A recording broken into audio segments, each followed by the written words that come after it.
Panic floods through me, sharp and unrelenting, as the tires of Damon's captor screech against the wet asphalt, speeding into the night. I can't believe this is happening. I can't believe he was taken right in front of me. But deep down, I know I should have expected it. This is me, failing again, just like always. Useless, incompetent. I had one job, to follow Damon and keep him safe. And what did I do? Let my emotions get in the way, like the failure I've always been. I take a shaky breath, forcing myself to shove the self-loathing aside. Now isn't the time for this. Harry's voice echoes in my mind. Calm is key in moments of crisis. I let my wolf rise to the surface, its instincts sharper, more focused. Feelings won't help me now. Action will. I sprint back to my car, hands trembling as I fumble with the keys. The engine roars to life, and I peel out of my parking spot, tires squealing as I chase after the fading taillights. The drive takes us through dense woods and back toward the city. Guilt and doubt claw at me, but I push them down. Don't think, just act. The last time I followed that mantra, I hurt Evie. I've hated myself for it ever since. But my wolf reminds me. I succeeded in protecting Jake that day, and now I have to protect Damon no matter the cost. The trail leads downtown, where the captor's car makes a sharp turn into a narrow side street before disappearing behind an unassuming building. It's a club known for its exclusivity, frequented by the vampire elite. My pulse pounds in my ears as I park in a nearby alley, steeling myself for what lies ahead. I find the car easily enough, currently being parked by a valet who gives me a suspicious glare as I approach. He doesn't match the description of the kidnappers from earlier. Did they just hand him the keys? If so, that means they likely went inside with Dalliman. But why bring someone as recognizable as Dalliman to a place like this? Surely there's a higher chance of someone spotting him here than in some hidden lair. Something about this feels wrong, off-kilter. Still, it's the only lead I have. I need to get inside and confirm whether Dalliman is there. The club is tucked beneath a dimly lit bar lounge where vampires sip drinks undoubtedly composed of one primary ingredient. The entrance is guarded by a hostess who greets me with a cold, calculating smile. "Do you have a reservation?" she asks, her tone polite but firm. "No," I reply, desperation creeping into my voice. "Please, I need to get inside." "We don't admit guests without a reservation," she says, waving me away dismissively. I quickly assess my options. Should I fight my way in? That would be far from subtle, and drawing attention might put Damon in even greater danger. There has to be another way. An idea strikes me. "I'm with the Cromwells," I blurt out, hoping the name carries enough weight. This is clearly a vampire-run establishment, and the Cromwells are a family no vampire dares cross lightly. The hostess hesitates, her icy demeanor faltering for a moment. She studies me, her sharp eyes scanning for any sign of deception. Finally, she steps aside, gesturing for me to enter. "Follow me," she says coolly, leading me past the lounge area and down a spiral staircase. The air grows colder as we descend, the scent of blood and power thickening with each step. The club below is opulent yet menacing, filled with vampires lounging on velvet couches or dancing under flickering chandeliers. My skin prickles with unease, every instinct screaming that I'm walking into a lion's den. But I press forward, scanning the room for any sign of Damon. He's not in the main area, which means he must be somewhere deeper within the club. I thank the hostess curtly and begin weaving through the crowd, my senses on high alert. The music throbs around me, a hypnotic beat that seems designed to disorient intruders. I ignore it, focusing instead on catching snippets of conversation or spotting anything unusual. A group of vampires near the bar catches my attention. They're speaking in low tones, their words barely audible over the din. One of them mentions a special guest being held in a private chamber upstairs. My heart skips a beat. That has to be Dahman. I glance around, searching for a way to reach the upper levels unnoticed. The staircase is guarded by two imposing figures, their presence alone enough to deter anyone from approaching. Direct confrontation won't work here. I'll need to find another route. My gaze lands on a service door tucked discreetly to the side. It's risky, but it might lead to a back staircase. I slip through the crowd, keeping my movements casual to avoid drawing suspicion. Reaching the door, I pause, listening for any sounds beyond it. Hearing nothing, I push it open slightly and slip inside. The hallway beyond is dimly lit, lined with doors that likely lead to private rooms. I move quietly, my footsteps muffled by the plush carpet. At the end of the hall, I find a narrow staircase spiraling upward. Taking a deep breath, I ascend, my hand brushing against the railing for balance. At the top, I find myself in a smaller, quieter corridor. The air here feels heavier, charged with tension. A faint murmur reaches my ears, and I creep closer, careful to stay hidden in the shadows. Peering around the corner, I see a door slightly ajar, light spilling out into the hallway. Inside, I catch a glimpse of Damian, bound and seated in a chair, his expression defiant despite his predicament. Relief washes over me, quickly followed by determination. I need to get him out of there, but the room is guarded by two vampires, both armed and alert. Charging in blindly would be suicide. I retreat a few steps, considering my options. My wolf growls softly in my mind, urging me to act.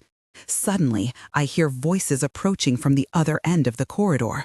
More guards coming to check on their prisoner. Time is running out. I glance around, spotting a decorative vase on a nearby table. It's heavy enough to serve as a weapon. Gripping it tightly, I wait until the first guard rounds the corner, then strike swiftly, catching him off guard. He crumples silently to the floor. His companion reacts instantly, lunging toward me. I dodge, swinging the vase with all my strength. It connects with a sickening crack, and he collapses beside his partner. Heart pounding, I drag their unconscious bodies into an alcove, ensuring they won't be discovered immediately. Now comes the hard part. I edge closer to the room where Damian is being held, peering inside once more. The remaining guards are distracted, engrossed in conversation. Summoning every ounce of courage, I slip through the doorway, moving silently until I'm close enough to grab one of them from behind. Before he can react, I twist his arm, forcing him to drop his weapon, then knock him out with a swift blow to the head. The second guard turns, his eyes widening in surprise. He lunges at me, but I sidestep, using his momentum against him. We grapple briefly before I manage to pin him down, delivering a final strike that leaves him unconscious. Breathing heavily, I rush to Damian's side, working quickly to untie his bonds. "Are you okay?" I whisper urgently as he stands, rubbing his wrists. "I'm fine," he replies, his voice steady despite the situation. "But we need to leave now." Nodding, I lead him back toward the staircase, keeping a wary eye out for any additional threats. The descent feels endless, each step fraught with tension. When we finally reach the main level of the club, I guide Damian toward the exit, praying we won't encounter further resistance. We burst out into the cool night air, the city lights glittering around us. For a moment, we simply stand there, catching our breath and reveling in our freedom. Then, without a word, we hurry to the car, eager to put as much distance between us and that place as possible. As we drive away, relief floods through me, mingled with a fierce sense of determination. I may have failed before, but tonight I succeeded. And I'll do whatever it takes to ensure Damon stays safe, no matter what dangers lie ahead. Turns his head, his usually sharp eyes clouded with something I can't quite place. Recognition flickers across his face, but it's sluggish, delayed, as if he's struggling to focus. "Oh," he says, his voice languid and distant. "You made it." His words are slurred, his tone casual, almost dismissive, which is so unlike him it sends a spike of unease through me. I slide into the booth, brushing past one of the vampires lounging beside him. They give me a cold, appraising look, their lips curling into a sneer that doesn't quite reach their eyes. Ignoring them, I lean closer to Damian, my voice low but urgent. "What's going on? Why are you here alone with these people?" My gaze darts around the group, trying to gauge their intentions. Vampires are unpredictable at the best of times, but this particular entourage seems especially predatory, their smug grins and lazy postures masking something darker beneath. Damian shrugs, leaning back against the plush leather seat as though he hasn't a care in the world. "Relax," he drawls, lifting a glass filled with crimson liquid to his lips. He takes a slow sip, savoring it before continuing. "They're just friends. We were having a good time before you showed up." "Friends?" I echo skeptically, my hackles rising. These aren't friends. They're opportunists circling their prey. The scent of blood, human blood, is faint but unmistakable, clinging to the air like a warning. Something isn't right. Damian wouldn't willingly put himself in this situation unless he was compromised somehow. "You don't even know them," I snap, keeping my voice steady despite the growing tension coiling in my chest. He tilts his head, studying me with an unreadable expression. For a moment, I think he might actually listen, might shake off whatever haze he's in, and realize the danger he's in. But then he laughs, a soft, hollow sound that sends a chill down my spine. "You worry too much," he says lightly, setting the glass down with a careless clink.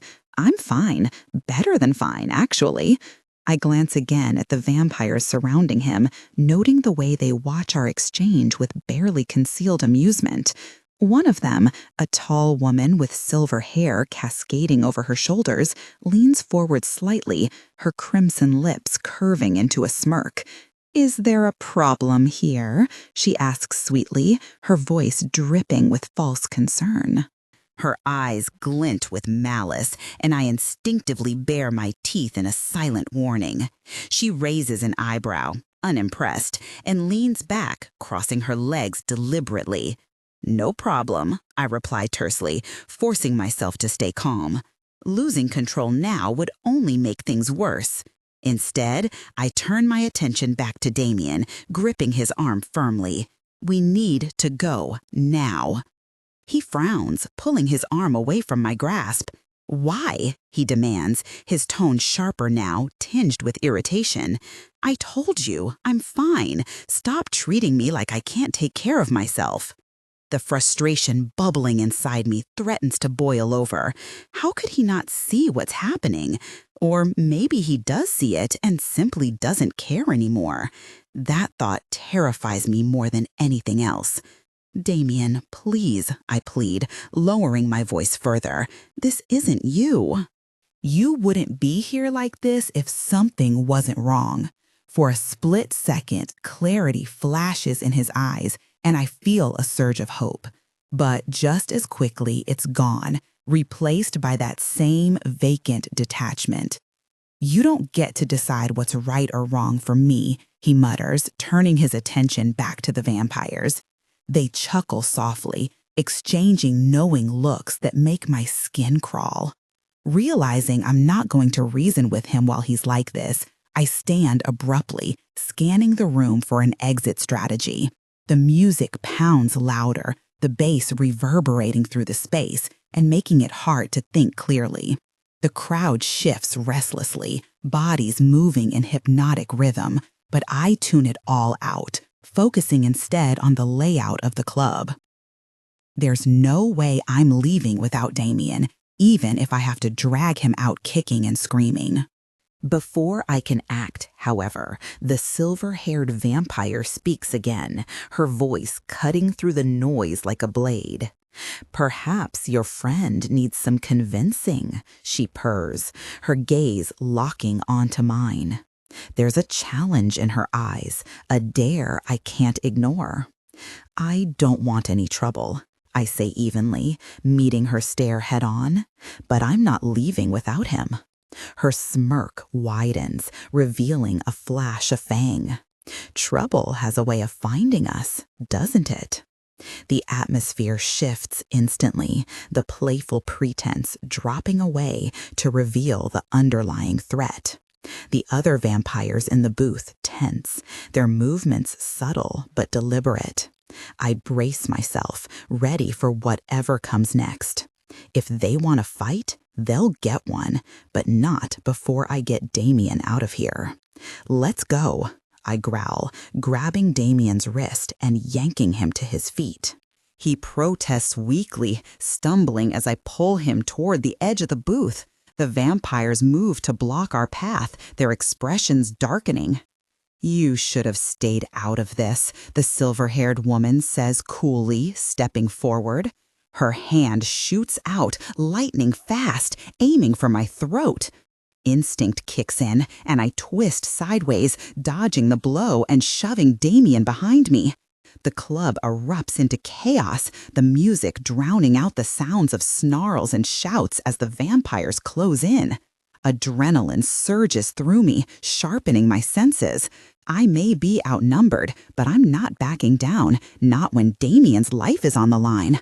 With a deep breath, I shift partially, letting the wolf rise just enough to lend me strength and speed. The vampires pause, their confidence wavering as they take in the change in my demeanor. "This ends now," I snarl, tightening my grip on Damian's arm. And with that, I charge forward, determined to carve a path to freedom no matter the cost. Blinks at me before giving me a happy grin. "Oh, hey, Chloe." By his side is a thin blonde, wearing a flattering silver dress, who's sending me a bored look while rubbing at Damian's shoulder. I glare at her, but my efforts are interrupted when a male vampire dressed in a slick, dark suit steps in. "Get lost, kid," he threatens, grabbing my arm. I shake him off. "Let Damian go," I snap, squaring my shoulders. The vampire isn't very impressed. "I wasn't asking," he tells me, stepping closer towards me to force me away. Behind us, Damian attempts to stand up from his seat, but another vampire quickly shoves him back down without much effort. The girl in the silver dress takes that as an opportunity to sit on his lap, making him smile. I grind my teeth. I grab the vampire's face and headbutt him in the nose before swiftly turning to kick another one coming at me from behind in the stomach. "Damian, get up, come on," I shout, stretching my hand to him. He smiles peacefully at me, though he remains where he is. I sigh internally as a pair of arms wrap around my shoulders, trying to immobilize me. "Enough of you," a new vampire sneers against my ear. I kick the back of my boot into his groin, punching his face from behind, and am set free just in time to dodge a new hit. Another attacker is coming at me, but I grab his wrist to spin him into the ground. A blow to my back flares some pain. I spin, throwing my elbow. It hits a jaw, a sharp snap echoing. Eve's face flashes in my mind, her eyes wide with fear. I push the memory down hard. No time, no guilt, not now. Another vampire lunges at me, I sidestep, slamming into his chest. He hits the wall, the thud drowned by the bass of the music. They keep coming out of nowhere. I sweep a leg as a fist grazes my cheek, retaliating with an uppercut, feeling the impact up my arm. Blood, fangs, a flash of silver. I twist away, feeling the rush of air as fangs miss my neck. A heavy hit to my ribs leaves me gasping, pain sharp. Another vampire strikes down, his grin vicious. I roll narrowly, avoiding his grasp. In the corner of my eye, I notice the girl from earlier still seated on Damian's lap, slipping something into the pocket of his jacket before moving away. Distracted, I don't move quickly enough. A suspicious clicking sound echoes, and the next thing I know, someone has fired a gun. I dodge behind the bar as screams echo around me, and people start to flee the scene in a panicked wave. I can't see who took the shot, but Damian is still sitting in his seat, holding his head like he's in pain. I jump out of my hiding place and run toward him against a sea of fleeing dancers. But just as I'm about to reach him, I feel hard metal against the back of my head and freeze. There's a gun aimed right at me. "I've had just about enough of you," a vampire says, finger ready to pull the trigger. My eyes meet Damian's, his going wide with shock. "Stop!" he shouts. My eyes close, expecting death to claim me at any given second. But a second passes, and another. This is when I realize everyone has gone silent.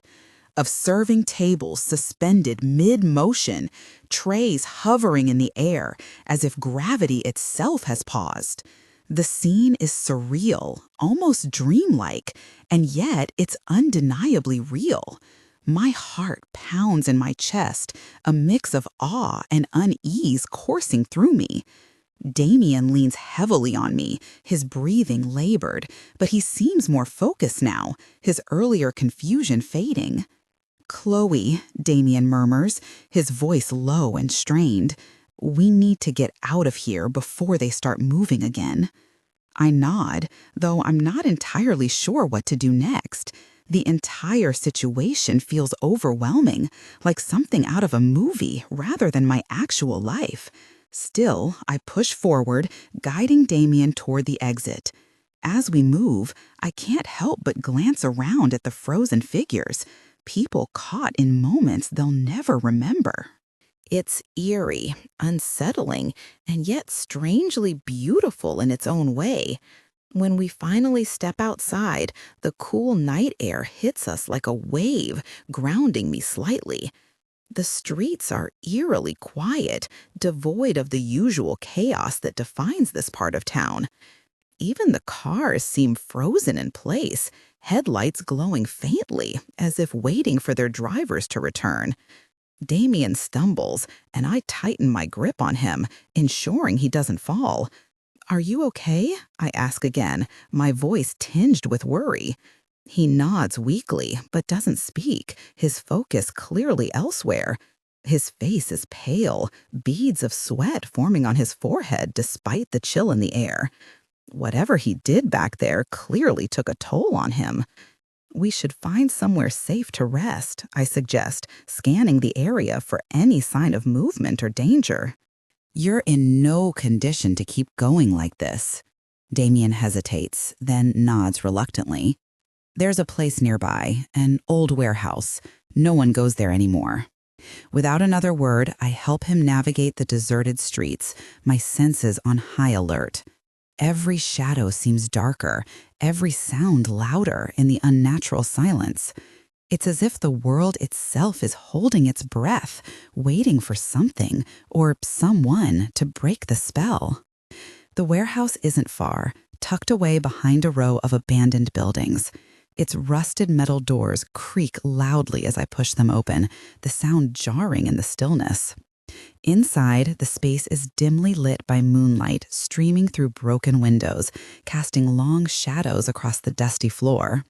It's not ideal, but it'll have to do. I guide Damian to a corner where he can sit down, propping him up against the wall. He lets out a shaky breath, closing his eyes for a moment. "Thank you," he whispers, his voice barely audible. "You saved us both back there," I reply softly, kneeling beside him. "But you need to explain what happened. How did you do that?" He opens his eyes, meeting my gaze with a mixture of guilt and determination. "It's complicated.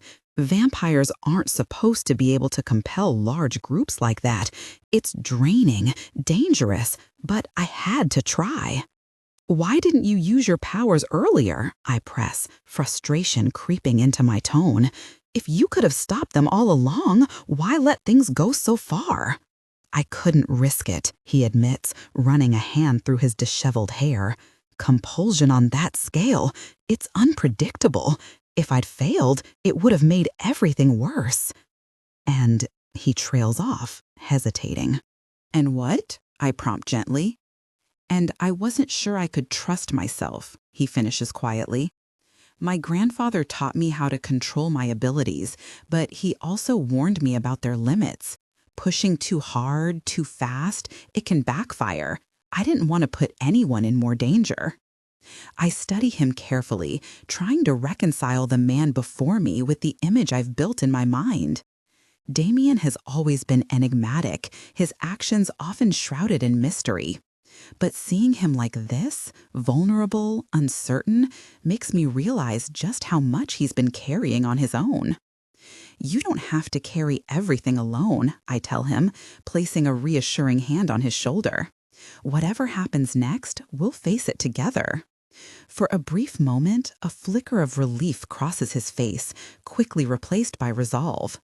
We need to figure out our next move. Once those people unfreeze, they'll come looking for answers. We don't have much time. "Then we'll use the time we have wisely," I say firmly. "First, you need to recover. Then we'll plan." As I settle beside him, keeping watch over the empty streets beyond the warehouse, I can't shake the feeling that tonight was only the beginning. Whatever forces are at play, whatever secrets lie hidden beneath the surface, they're far from done with us. But for now, in this small pocket of calm amidst the storm, all I can do is prepare for whatever comes next. The room, previously filled with the hum of conversations, is now eerily still and silent. Everyone has been interrupted in the middle of their evening. "Oh my God," I whisper, stunned and slightly afraid. I throw another nervous glance at Damian. I'm certain no werewolf ever suspected a vampire could possess such immense power. This changes everything. It's terrifying. I need to warn my pack about this. "Why are you looking at me like that?" Damian asks, his tone wounded. My wolf tenses at the sight of his distress. I'm not sure if it's because it perceives him as a threat or simply dislikes seeing him upset. Perhaps both. "Are you afraid of me?" he accuses, as if I've betrayed him somehow. My mind struggles to form a coherent response. I'm still reeling from the implications of what Damian's powers mean, not just for us wolves, but for vampires, humans, and the fragile balance between all of us. "I would never use my powers on you," he murmurs, his head rolling against my shoulder. His eyes have fallen shut, and he looks unwell. That's the only reason I continue dragging him outside the bar and onto the city street instead of doing the smart thing, running far away. But running wouldn't solve anything, especially not now. "But you did before," I reply nervously. "I couldn't move or open my eyes." "On purpose," Damian corrects, sounding genuinely hurt that I think he'd intentionally harm me. I help him climb into the car, frowning at the blood still dripping from his nose. "I don't like using them," Damian confesses, sagging against his seat. "I didn't even know I could do that." I search his expression, but it's hard to read through the pain contorting his features. "What's wrong?" I ask, worry shifting as I take in his pained groans. "You have that look in your eyes," Damian whispers, searching my face. "Like you're afraid of me." He closes his eyes, and my heart skips a beat. A moment ago, I was afraid of him. but now I'm beginning to feel afraid for him, especially when he starts coughing violently, more blood spilling in alarming quantities. Damian, I shake his shoulder, trying to get him to open his eyes. Did they poison you again? I cringe internally at how stupid my question sounds. Of course they did. He's sick. We need to get you some blood, I say, glancing around desperately, as though the gesture might magically conjure some out of thin air. But the streets are nearly empty, save for a few unsuspecting passers-by who I can't exactly approach without causing panic or drawing unwanted attention. Please tell me you keep emergency blood bags in the car, I plead, checking under my seat in vain hope. Damian grunts something inaudible in response before coughing again. My heart begins pounding against my chest. I should have thought of this earlier. I'm supposed to protect him. Ian Cromwell even warned me about this very scenario. It's not your fault, Chloe, Damian says weakly, sensing my guilt. But it feels like it is. If I hadn't hesitated, maybe we wouldn't be here right now. The drive feels endless, every second stretching into an eternity as Damian's condition worsens. He leans heavily against the window, his breathing shallow and labored. The metallic scent of blood fills the car, making my stomach churn. I grip the steering wheel tighter, knuckles white, as I try to focus on getting us somewhere safe.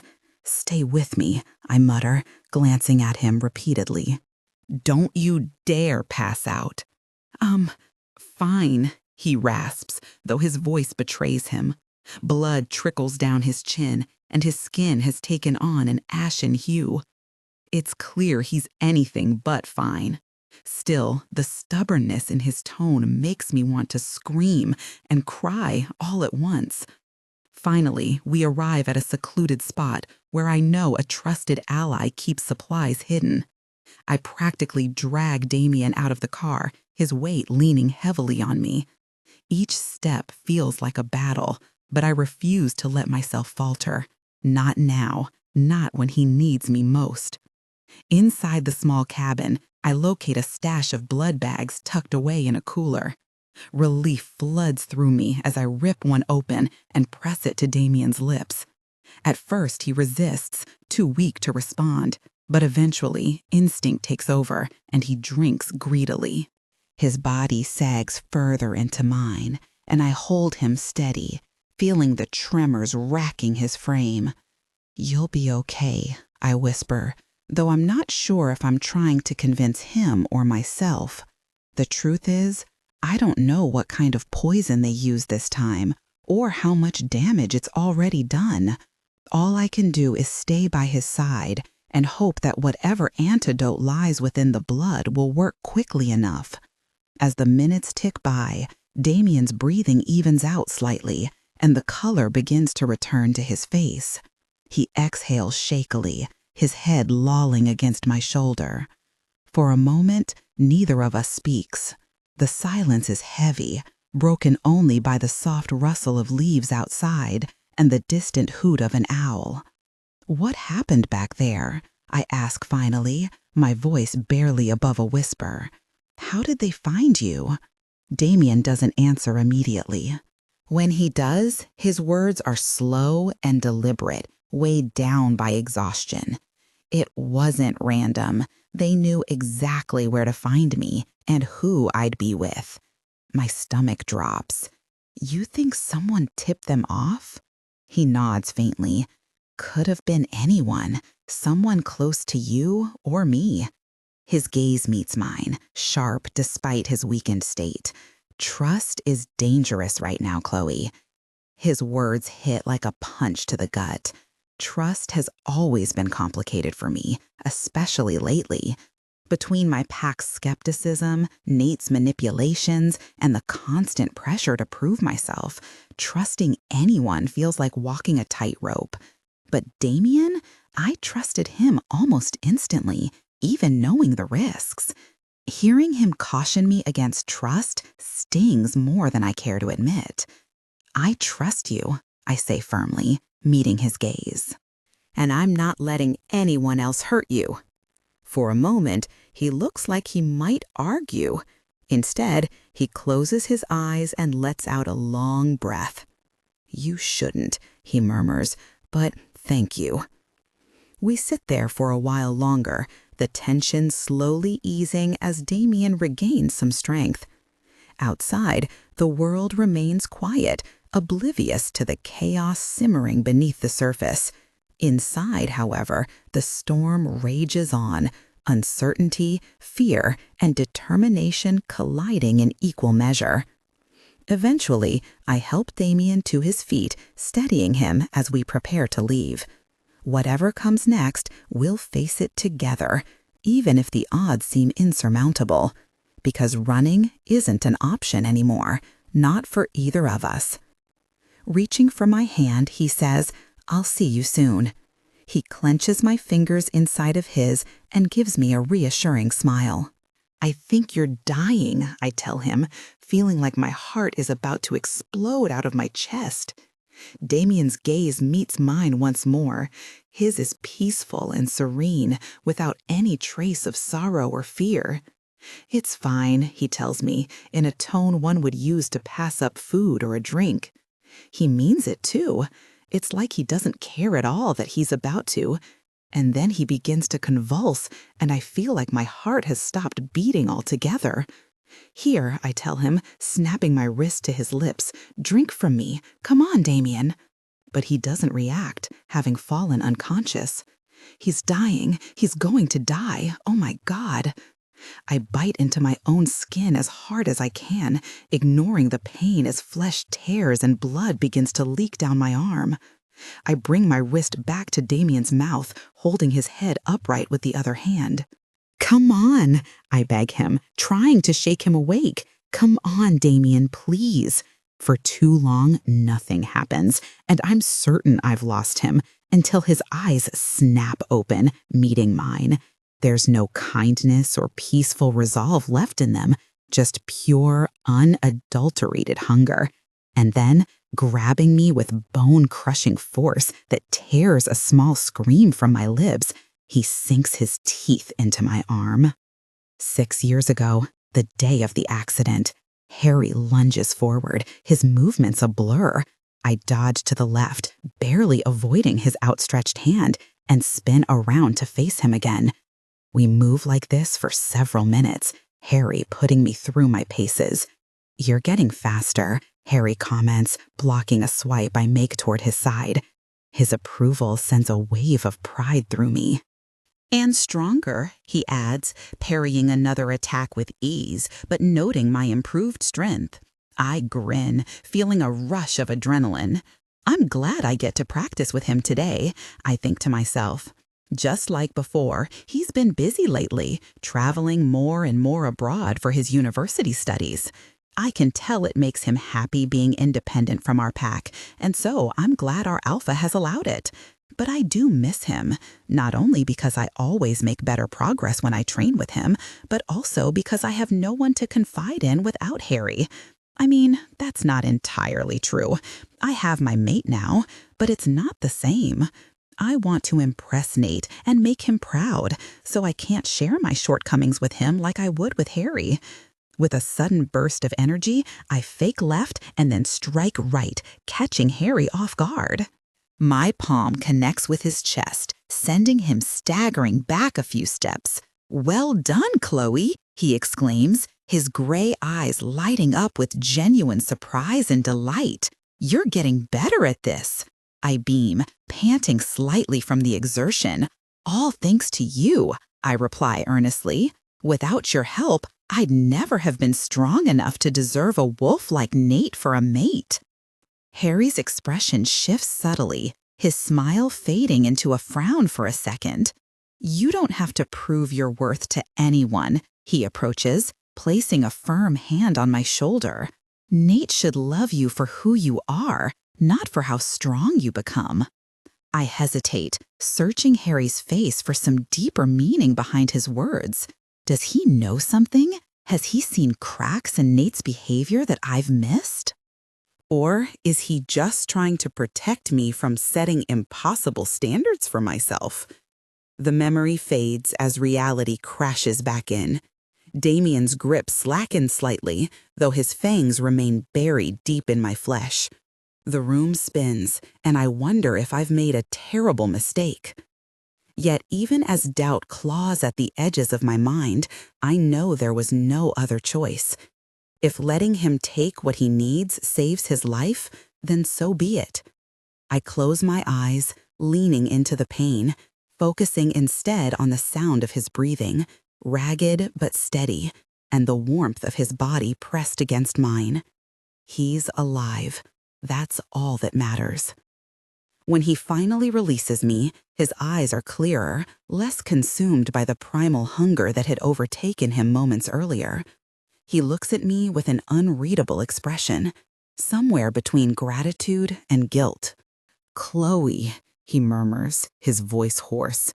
"What have you done?" "I saved you," I whisper back, my voice trembling. "That's what I did." For a moment, neither of us speaks. The silence stretches taut between us, heavy with unspoken questions and emotions. Then, slowly, Damian pulls away, wiping the remnants of blood from his lips. He looks almost ashamed, though whether it's for drinking from me or surviving while others might not have, I can't say. What I do know is that something has shifted between us, something fragile yet undeniable. Whatever bond we share now, it's stronger than before. Whether that's a blessing or a curse remains to be seen. As the days pass, I find myself reflecting more and more on Harry's words. Was it truly worth sacrificing so much of myself to save Damian? Would Nate understand, or worse, judge me for what I've done? These thoughts haunt me, swirling endlessly in my mind like storm clouds refusing to break. Still, I hold on to one truth above all else. I acted out of love, both for Damian and for the pack. In the end, isn't that what being part of a family is all about? The first time I heard another member of our pack fawning over him, it felt strange. To me, he's always been like an older brother, but objectively, he is undeniably handsome, rugged, talented, and powerful. He's one of our Alpha's favored members, alongside Jake. From where I stand, he doesn't need to prove himself. Everyone already looks up to him, and rightfully so. But I want him to be proud of me. The words slip out before I can stop them, filled with a mix of frustration and embarrassment.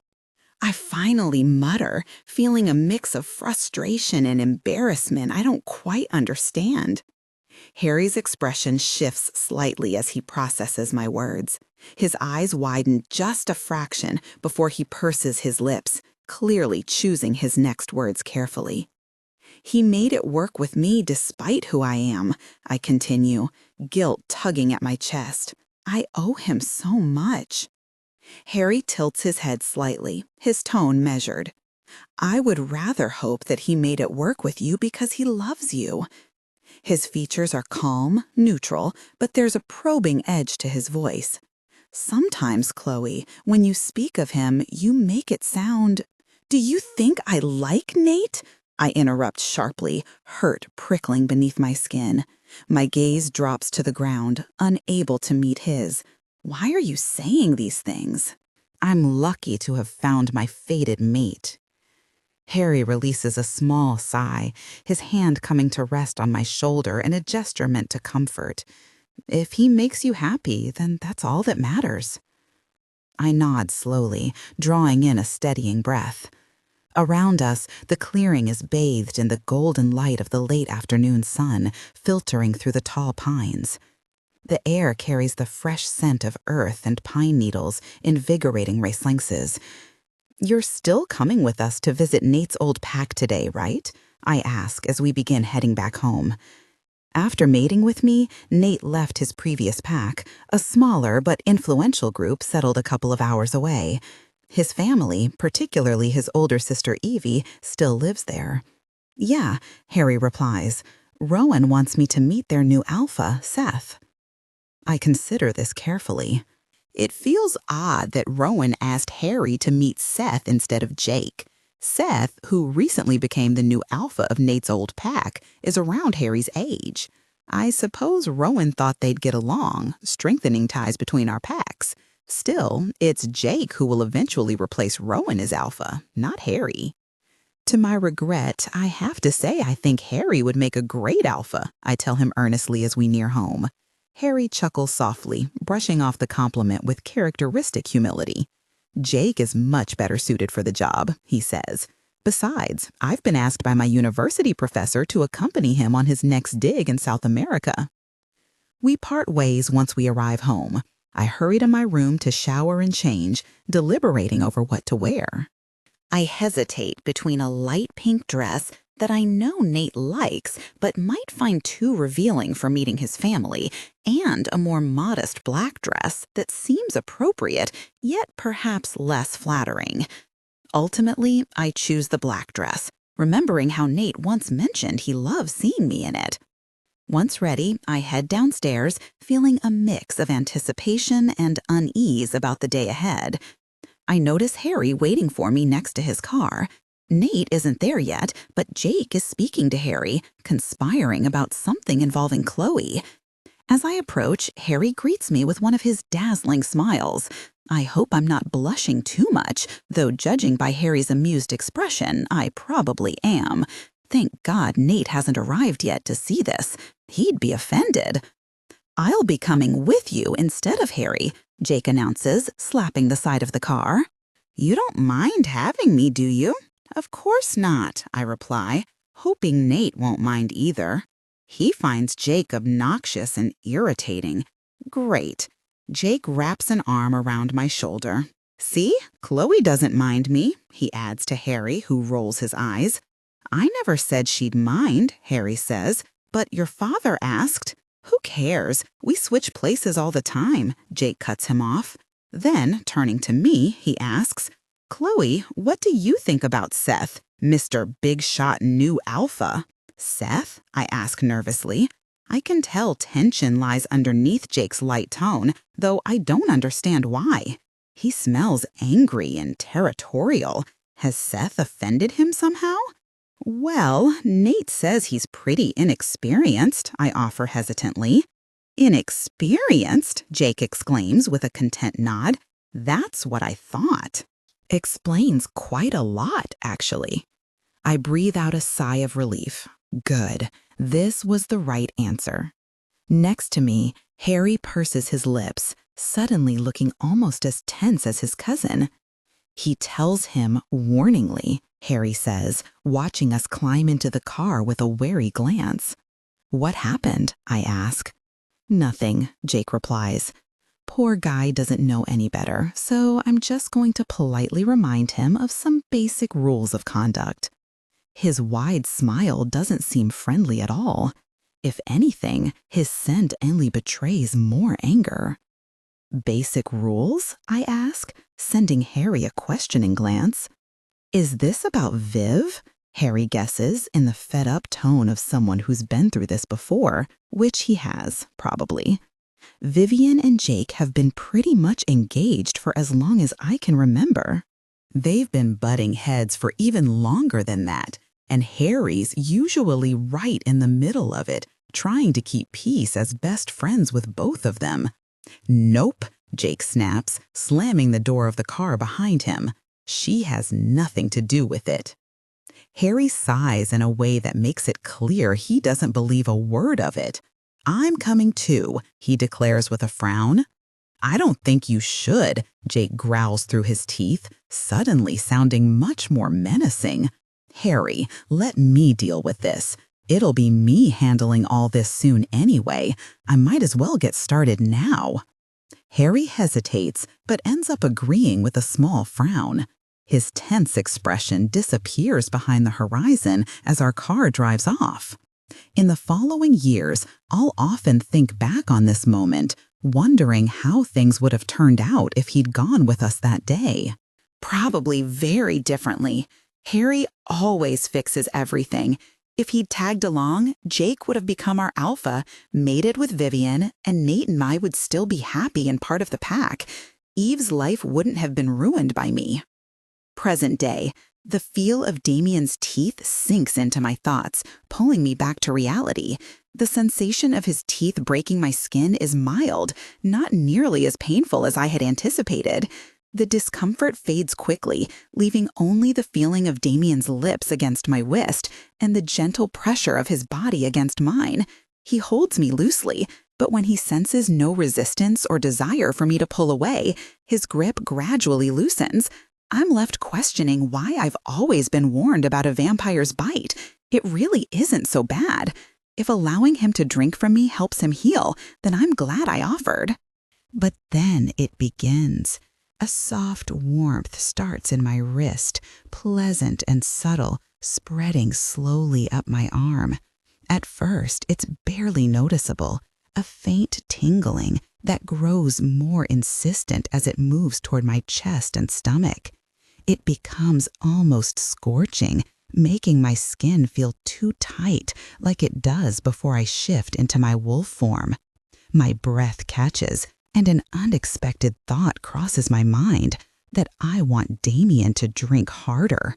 Instinctively, I thread my fingers through his hair, pressing him closer.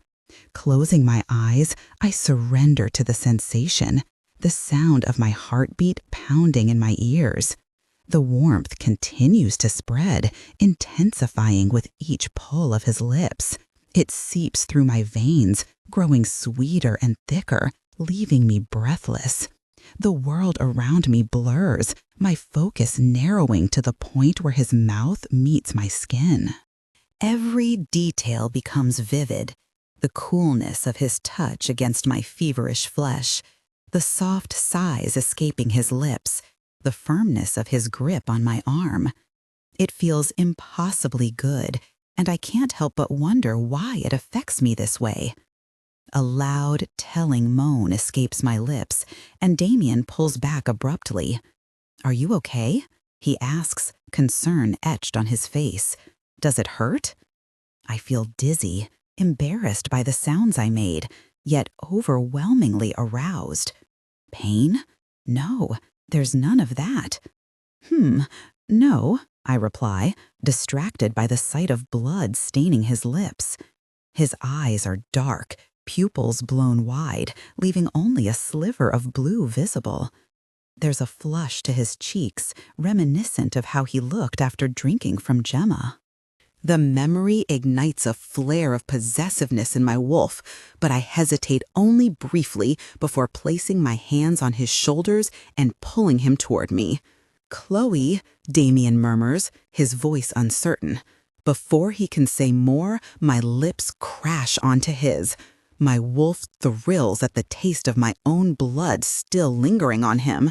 For a moment, Damian freezes, his touch hesitant, fingers lightly grazing my back as if unsure this is real. But then something shifts.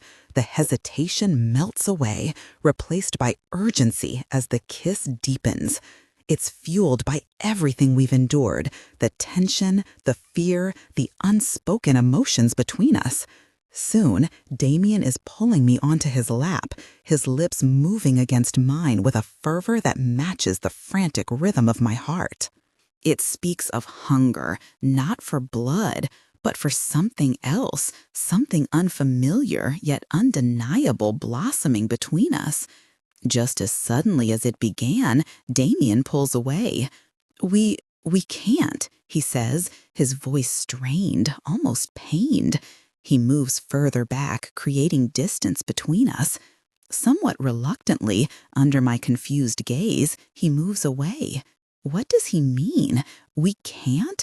I don't understand. My head is spinning, a sweet haze clouding my thoughts. I try to hold on to him, but he swiftly changes our position so he's sitting in the driver's seat. The distance between our bodies feels unbearable. I groan in protest, trying to reach for him, but to no avail. "I'm going to drive us home, okay?" Damian tells me in a kind, patient voice while quickly fastening my seatbelt for me. Why is he acting like this? Does he not feel what I feel? Does he not want me? My heart clenches at the thought. Chloe, Damon murmurs softly, caressing my cheek. His eyes look sad and torn. I'm sorry. This must be confusing. A pathetic whine escapes my lips. He feels so far away. You'll feel better soon, I promise, he says, starting the engine. I close my eyes, feeling the car move, driving toward what I can only guess must be home. I don't care where we're going. Every nerve in my body feels like it's on fire. I briefly glance at Damon, who's gripping the wheel of the car tightly, a muscle in his jaw twitching slightly. Did I do something wrong? I ask unsteadily, making him wince as if in pain. You did nothing wrong, love, Damon replies, his eyes fixed on the road. It's all my fault. I shouldn't have bitten you. His scent is clouding the air around us, so thick with desire that I can almost taste it. He does want me, I realize. Then why is he being like this? It's hard to focus on anything other than him and how good he smells. That's the venom talking, Chloe. It makes you feel good, or more importantly, pliant, supposedly to help us immobilize our prey. It's not real. I frown, Gemma's blissful expression flashing before my eyes again. You always smell good, I sigh, ignoring how stupid it sounds. For a moment, surprise crosses his face, though he's quick to school his expression. You've never said that to me before, he ends up saying quietly. I thought vampires smelled like death, too, I mutter absently, interrupting myself because I don't much care for what I was about to say. My skin is scorching, and I feel like I'm about to burst with need. Damian, please. I bite my lip. I need something. I'm not sure what. Everything, I guess. Him. His lips on mine. His body pressed against mine. His teeth again. I shift closer to him, my movements languid and uncoordinated. Damian's grip tightens on the steering wheel, and for a moment I fear I've pushed him too far. But then he reaches over, his fingers brushing a strand of hair from my face with a tenderness that makes my heart ache. Chloe, don't say things like that, he says, his scent spiking dangerously, making me shiver all over. Why not? I smile at him. It's working. I can tell you want me to. Damian lets out a startled laugh. That was never in question, he tells me, speeding his car. But what I want isn't important right now. My wolf inside me preens at his words, but the lack of contact is becoming almost painful now, leaving me panting and gripping the edge of my seat. Thankfully, Damian's car slows as we approach his house. The familiar outlines look strange and distant through my dazed eyes. Can you walk? Damian asks, concern lacing his tone. He turns off the engine and looks at me, his expression softening. I nod, though I'm not entirely sure I can.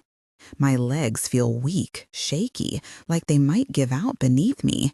Still, I unbuckle my seatbelt and push open the car door, the cool night air hitting me like a wave. It does little to clear my mind or calm the storm raging inside me. Damian is by my side in an instant, his hand steadying me as I stumble out of the car. His touch sends sparks racing across my skin, even through the layers of clothing separating us.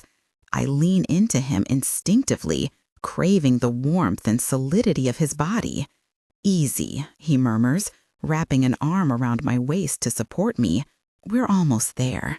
His voice is low, soothing, but there's an undercurrent of tension that I can't ignore. It mirrors the turmoil within me, a chaotic mix of desire, confusion, and frustration. The short walk to the house feels endless, each step both agonizing and intoxicating. Damian keeps me close, his presence grounding yet maddening. By the time we reach the door, I'm trembling, not just from the lingering effects of the venom, but from the overwhelming intensity of everything I'm feeling. He opens the door and guides me inside, the dim interior offering little relief from the sensory overload coursing through me. "Sit here," he instructs gently, leading me to the couch. I comply without protest, sinking into the soft cushions as he steps back to give me space. The absence of his touch hits me like a physical blow, and I whimper involuntarily. He freezes, his eyes locking onto mine, filled with conflict and restraint. "Chloe," he begins, his voice strained. "Don't," I cut him off, shaking my head. "Don't pull away from me. Please." The words tumble out before I can stop them, raw and desperate. His jaw clenches, and for a moment I think he might resist, but then he exhales sharply and moves closer, kneeling in front of me. His hands find mine, holding them firmly yet tenderly. "This isn't easy for me either," he admits, his voice barely above a whisper. "But I won't take advantage of you like this, not when you're not fully in control." His words are meant to reassure me, but they only fuel my frustration. I tug my hands free and reach for him, cupping his face to force him to meet my gaze. "I'm not some fragile thing you need to protect," I tell him fiercely, my voice breaking slightly. "I know what I want, Damian, and right now, I want you." His breath hitches, and for a fleeting second, I see a flicker of surrender in his eyes. But then he shakes his head, pulling back slightly. "You don't mean that," he insists, though his tone lacks conviction. "This isn't you talking, it's the venom. Trust me, Chloe. When this wears off, you'll thank me for stopping now." His words sting, even though I know he's trying to do the right thing. Tears prick at the corners of my eyes, blurring my vision. I hate feeling this vulnerable, this powerless. "Fine," I snap, yanking my hands away and crossing my arms over my chest. "Be noble, be selfless, but don't pretend you don't feel the same way, because I know you do." The silence that follows is heavy, charged with unspoken emotions. Damian stares at me, his expression unreadable, before finally standing up. "I'll get you some water," he says quietly, retreating to the kitchen. I watch him go, anger and longing swirling together in a dizzying cocktail.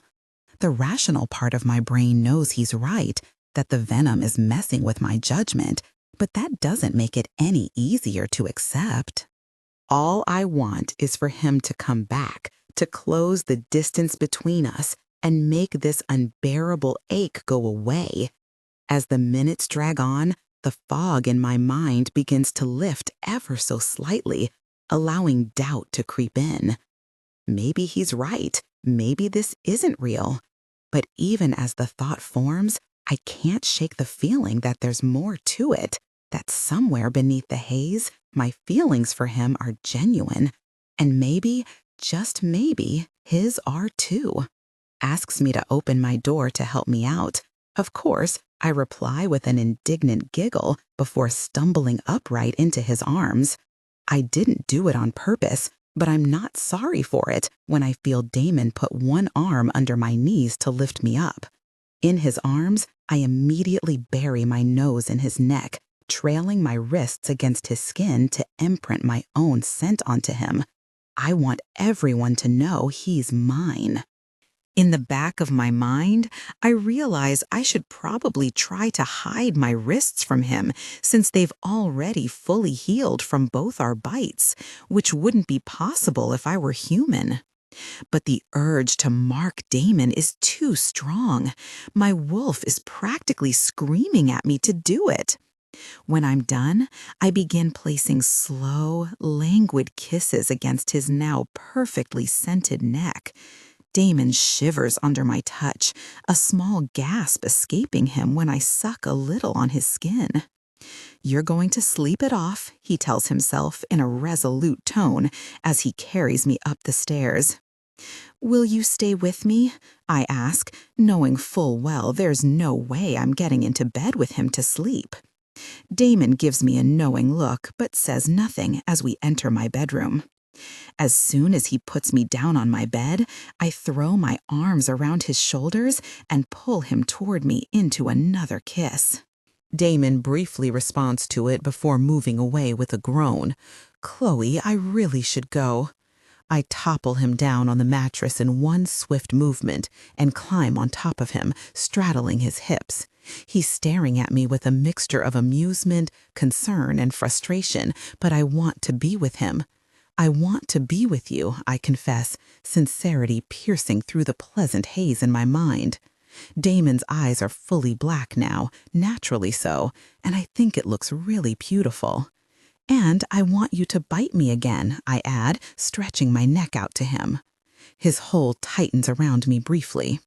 "Chloe," he sighs, "you're high. You're not yourself." I frown a little at that.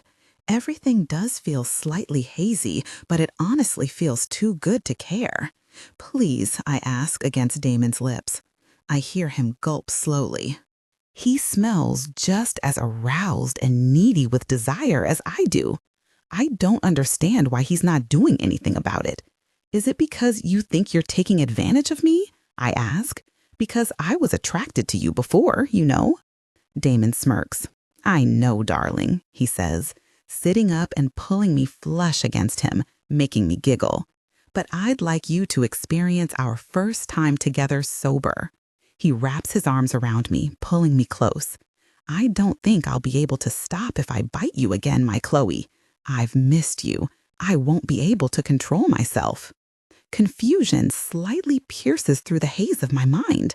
"What do you mean you missed me?" I asked. "You see me every day." I feel Damon tense against me, but he stays silent. Slowly, he puts his hands on my face, pulling it toward him so he's looking directly into my eyes. "Just pretend I didn't say that. Forget about it," he says, and I nod, having already forgotten what it was I should forget. It feels important, though, and my wolf urges me to hold on to it. But then Damon whispers to me, his voice low and soothing, drawing my attention back to the moment. "Let's get you comfortable," he murmurs, gently guiding me to lie back on the bed. I let him tuck me in, my body feeling heavier by the second. The haze in my mind grows thicker, and though I want to protest, to pull him back to me, my eyelids grow heavy. "Stay," I mumble, my voice barely audible. "I'll stay until you fall asleep," he promises, brushing a strand of hair from my face. His touch is tender, grounding me even as the world around me starts to blur. "Don't leave," I whisper, clutching at his hand. "I won't," he reassures me, his thumb tracing gentle circles over my knuckles. As sleep begins to claim me, I feel safe in his presence, despite the lingering questions in the back of my mind. My wolf settles, content for now, and I drift off with Damon's scent surrounding me like a comforting blanket. When I wake, the room is bathed in soft morning light, and Damon is gone. For a moment, I wonder if it was all a dream, but the faint marks on my wrists tell me otherwise. I sit up slowly, the events of the previous night coming back in fragments. Damon's words echo in my mind, vague but insistent, urging me to confront something I can't quite grasp. My wolf stirs within me, restless and uneasy. She knows there's more to what happened, more to what Damon said. But for now, I push those thoughts aside, focusing instead on the warmth that lingers in my chest. Whatever it is, I'll figure it out later. For now, I have to trust that Damon meant what he said, that he'll be here when I need him. I stretch and swing my legs over the side of the bed, planting my feet firmly on the ground. The house is quiet, and for the first time in a long while, I feel a sense of calm. It's fleeting, but it's enough to remind me that even in the chaos of my life, there are moments of peace. And maybe, just maybe, Damon is one of them. Go to sleep and everything goes black. 6 years ago, the day of the ACT accident, it's not the first time I've ever visited Nate's old pack. Despite the change in leadership, with Seth having recently become alpha, their headquarters remain unchanged. As our car journeys deeper into the sprawling countryside, it gradually comes into view, unfolding from the lush greenery like a well-kept secret. The property is expansive, rolling fields stretching out toward dense woodlands. The borders are barely visible from where we park, amidst smaller barns and extensions dotting the landscape. The main house stands as an impressive blend of weathered stone and dark wood, each detail meticulously crafted to project warmth and hospitality in a way that seems almost too deliberate. I don't really like coming here. I can't shake the feeling of edges too sharply defined and spaces too perfectly arranged. I look around nervously for Nate, wondering why he didn't wait for me at home and left on his own. Every greeting Jake and I receive, though cordial, lacks genuine warmth. The air is fresh, filled with the scents of pine and wildflowers, yet beneath these pleasant aromas, there's an underlying sharpness, a hint of something wild and untamed that isn't entirely welcoming. Jake finds Seth, and as soon as they're off to discuss whatever it is they need to discuss, I hear a voice booming from behind me. "Where were you?" Nate is strolling toward me, expression twisted in a displeased frown. I am unused to this, I mutter under my breath, but before I can say more, Nate interrupts, crossing his arms. 2 hours ago, I couldn't find you. I thought you'd stood me up. He looks genuinely hurt, and I frown. How could he think I'd stand him up? "I told you I was going to train with Harry until 12, I remind him, remembering the conversation distinctly. But Nate is looking at me with a dumbfounded expression. "No, you didn't," he says, then adds with a softer tone. "You're so forgetful, baby. You must have forgotten. You forget things all the time." He's smiling intimately, like we're in on the same joke. He looks happy again, and that's what matters. My heart is beating fast in my chest. I guess I am quite forgetful, I concede, when I see he's still looking at me expectantly. Nate winks at me. "I love you for all your faults, baby. I even like your black dress, even though, I hate you in black." I blank. I thought he liked it. Had I understood him wrong? I guess so. Anyway, Harry and I had a great training session this morning, I tell Nate, changing the subject to something more positive I know will make him happy. I even managed to hit him once. Nate laughs. "Baby, that's just because he let you hit him," he teases, pinching my cheek. I'm a little annoyed. It's like he doesn't believe I could do it. "No, he didn't," I protest. "He wouldn't do that." "Oh, because he's so perfect? You're amazing, Harry, who's so much better than me?" Nate's tone shifts slightly, and I feel unease creeping in. "What are you talking about?" I ask, trying to keep my voice steady. "I would appreciate it if you didn't try to put me down," I add firmly, meeting his gaze. Nate sighs, his expression softening again. "You're overthinking, baby. I'm just teasing you. Can't take a joke?" He reaches out to pull me into a hug, but I hesitate, unsure how to respond. His words linger in my mind, twisting something inside me. Even when he's affectionate, there's always this edge, a subtle manipulation that makes me question myself. We walk together toward the main house, Nate's arm draped casually around my shoulders. Inside, the interior is as meticulously designed as the exterior. Polished wooden floors, rich tapestries hanging on the walls, and in abundance. My mind is buzzing with retorts and denials, my heart pounding in my ears. I don't even know where to begin when faced with the enormity of that accusation. How could he think that of me? What gave him that impression? I'm gaping at him like a fish, struggling for words.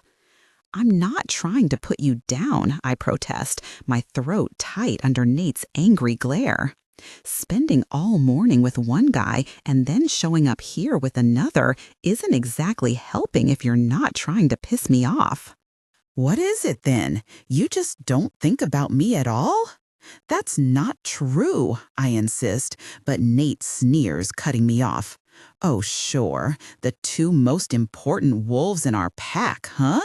His tone drips with bitterness. Just say it if I'm not enough for you. Before I can reply, he turns away from me, giving me a cold look. You know what? I don't feel like hanging out today. I need some time with positive people who genuinely care about my well-being. See you at home. And with that, he walks off, leaving me alone in this vast field, unsure of where to go or what to do. No matter which step I take, it feels like it'll upset Nate somehow. Frozen in shock, I remain rooted to the spot. What's wrong with me that I've upset him so much? He's always been so happy with me, so loving. But ever since Harry came back from his last trip, Nate's been agitated. Do I really make Nate feel like I love Harry more than him? It's completely different. Harry's family. Nate is my lover and my mate. He should have said something if he felt threatened by my relationship with Harry. Then again, I should have known. We're mated. I should understand how he feels all the time. I must be a terrible mate, otherwise Nate wouldn't be so mad. He's such a loving person. My thoughts are interrupted as I notice a familiar silhouette walking quickly in the distance. It's a girl slightly older than me, with short light brown hair and hazel eyes that resemble Nate's. Eve. She looks distraught, her scent carrying traces of fear and aggression even from where I stand. Worried, I make my way toward her, though she doesn't seem to notice, heading decisively toward an isolated barn near the edge of the field. Maybe she wants to be alone, I think, debating whether to turn back. She's my mate's sister, but that doesn't give me the right to intrude. Just as I'm about to leave, a familiar voice echoes in the distance, coming from the direction Eve is heading. It sounds like Jake, and he seems angry. Frowning, I trail after Eve again, this time determined to ensure everything is okay. Jake had seemed upset earlier, muttering something about Seth and teaching him better manners, whatever that meant. Maybe I should have stayed with him instead of being so focused on Nate. I didn't think Jake would need me, but now his raised voice grows louder, mixing with Eve's hurried steps. More angry words and yelling echo around the field, growing clearer as we approach the barn. Eve still hasn't noticed me behind her, too absorbed in whatever is drawing her forward. The closer we get, the tension in the air becomes almost suffocating. My instincts scream at me to intervene, but uncertainty holds me back. This is pack business, and while I want to help, I don't know how far I should involve myself without overstepping boundaries. Yet, seeing Eve's distress and hearing Jake's fury pushes me forward. Whatever is happening inside that barn, it can't be good, and both of them deserve support, even if they don't realize it yet. Reaching the entrance, I hesitate for only a moment before stepping inside. The scene before me confirms my worst fears. Jake stands face to face with Seth, their postures tense, ready to lunge. Eve hovers nearby, torn between intervening and staying out of it. Her hands are clenched into fists, her knuckles white with stress. The air crackles with hostility, and I know I have to act fast before things escalate further. Taking a deep breath, I step between them, raising my hands to create space. Enough! My voice cuts through the tension like a blade. All three pairs of eyes snap to me, surprise flickering across their faces. This isn't solving anything, I continue, my tone firm despite the nerves twisting in my stomach. We're a pack. Fighting among ourselves only weakens us. For a moment, no one speaks. Then, slowly, Jake exhales sharply, running a hand through his hair. "You're right," he mutters reluctantly, stepping back. Seth mirrors the motion, though his jaw remains clenched. Eve lets out a shaky breath, her shoulders sagging with relief. "I didn't mean to intrude," I say softly, addressing Eve directly, "but I couldn't just stand by and let this happen." She gives me a small, grateful smile. "Thank you," she whispers. "I didn't know what to do." Neither did I think to myself, but aloud I simply nod.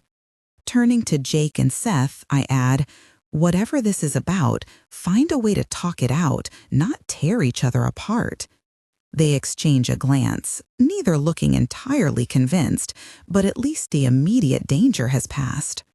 As I guide Eve away from the barn, my mind races.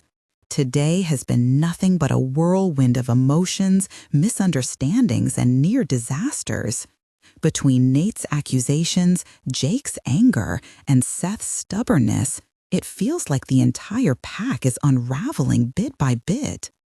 And me, I'm caught in the middle, trying desperately to hold everyone together while feeling utterly lost myself. Eve walks beside me silently, her earlier distress replaced by quiet contemplation. After a while, she breaks the silence. "Do you ever feel like, no matter what you do, it's never enough?" Her question catches me off guard, but the weight behind it resonates deeply within me. "All the time," I admit quietly. "It's hard, isn't it? Wanting to prove yourself, to show you care, but always feeling like you're failing somehow." She nods, her gaze distant. "Exactly. Sometimes I wonder if anyone really sees me, or if they only see what they expect me to be." Her words strike a chord. Isn't that exactly how I've been feeling lately? Like I'm constantly judged based on others' expectations rather than who I truly am? It's exhausting, and it leaves me questioning every decision I make. Am I doing the right thing? Am I being the person my pack needs me to be? Or am I just disappointing everyone, including myself? By the time we reach the edge of the field, dusk has settled over the landscape, casting long shadows across the ground. Eve thanks me once more before heading back toward the main gathering area, leaving me alone with my thoughts. As much as I'd like to follow her, I know there's someone else I need to face first, Nate. The walk home feels endless, each step heavier than the last. When I finally arrive, the house is quiet, the faint glow of the living room lamp the only sign of life. Nate sits on the couch, staring blankly at the wall. For a moment, neither of us speaks. Then, hesitantly, I sit beside him. "I'm sorry," I begin, my voice barely above a whisper. "I never meant to hurt you." He sighs, rubbing his temples. "I know," he says after a pause, "but sometimes it feels like you forget what we have, a bond stronger than anything. I needed space to process everything." "And now?" I ask cautiously. He meets my gaze, his expression softening. "Now I think we need to talk, really talk, about us, about the pack, about everything." Relief washes over me, mingled with a renewed sense of determination. This won't be easy, but maybe, just maybe, we can find a way to move forward together. The argument between Jake and Seth becomes impossible to ignore as their voices grow louder, escalating far beyond polite discussion. A knot of dread tightens in my stomach as I chase after Evie through the field, her small form darting ahead of me. My pace quickens, matching the rising tension in the air until we both arrive at the barn just moments apart. Pausing near the entrance, concealed by shadows, we peer inside where Jake and Seth are locked in a violent struggle. Their fists crash against each other with brutal force, growls slicing through the tense atmosphere like knives. They're so consumed by their fight that neither notices our presence. My mind races. Why is this happening? What could have driven them to such savagery? Seth lunges forward, a feral sound tearing from his throat. But Jake counters swiftly, delivering a punishing blow that sends Seth stumbling backward. Blood splatters onto the dusty floor, each impact reverberating like thunder within the confines of the wooden structure. Wiping blood from his mouth, Seth's eyes burn with defiance. He charges again, desperation fueling his movements as they collide with enough force to rattle tools hanging nearby. Jake's attacks become more calculated, relentless, overpowering Seth's weakening defenses. The balance shifts irrevocably in Jake's favor. Seth's response is slow, his coordination faltering under the barrage. From the shadows, my heart pounds as primal instincts flare within me. Beside me, Evie trembles, watching her pack's alpha being battered down. Her distress transforms into a fierce protective rage, and suddenly her body begins to shift uncontrollably. The transformation is swift, driven by unchecked emotion. She grows larger, her wolf form imposing and ready to leap into the fray. Horror grips me as I realize her intention. She plans to attack Jake. With no regard for subtlety or strategy, she prepares to strike from behind, her scent heavy with primal fear and desperation to protect Seth. I can't let this happen. My own instincts take over, and before I know it, I'm shifting too.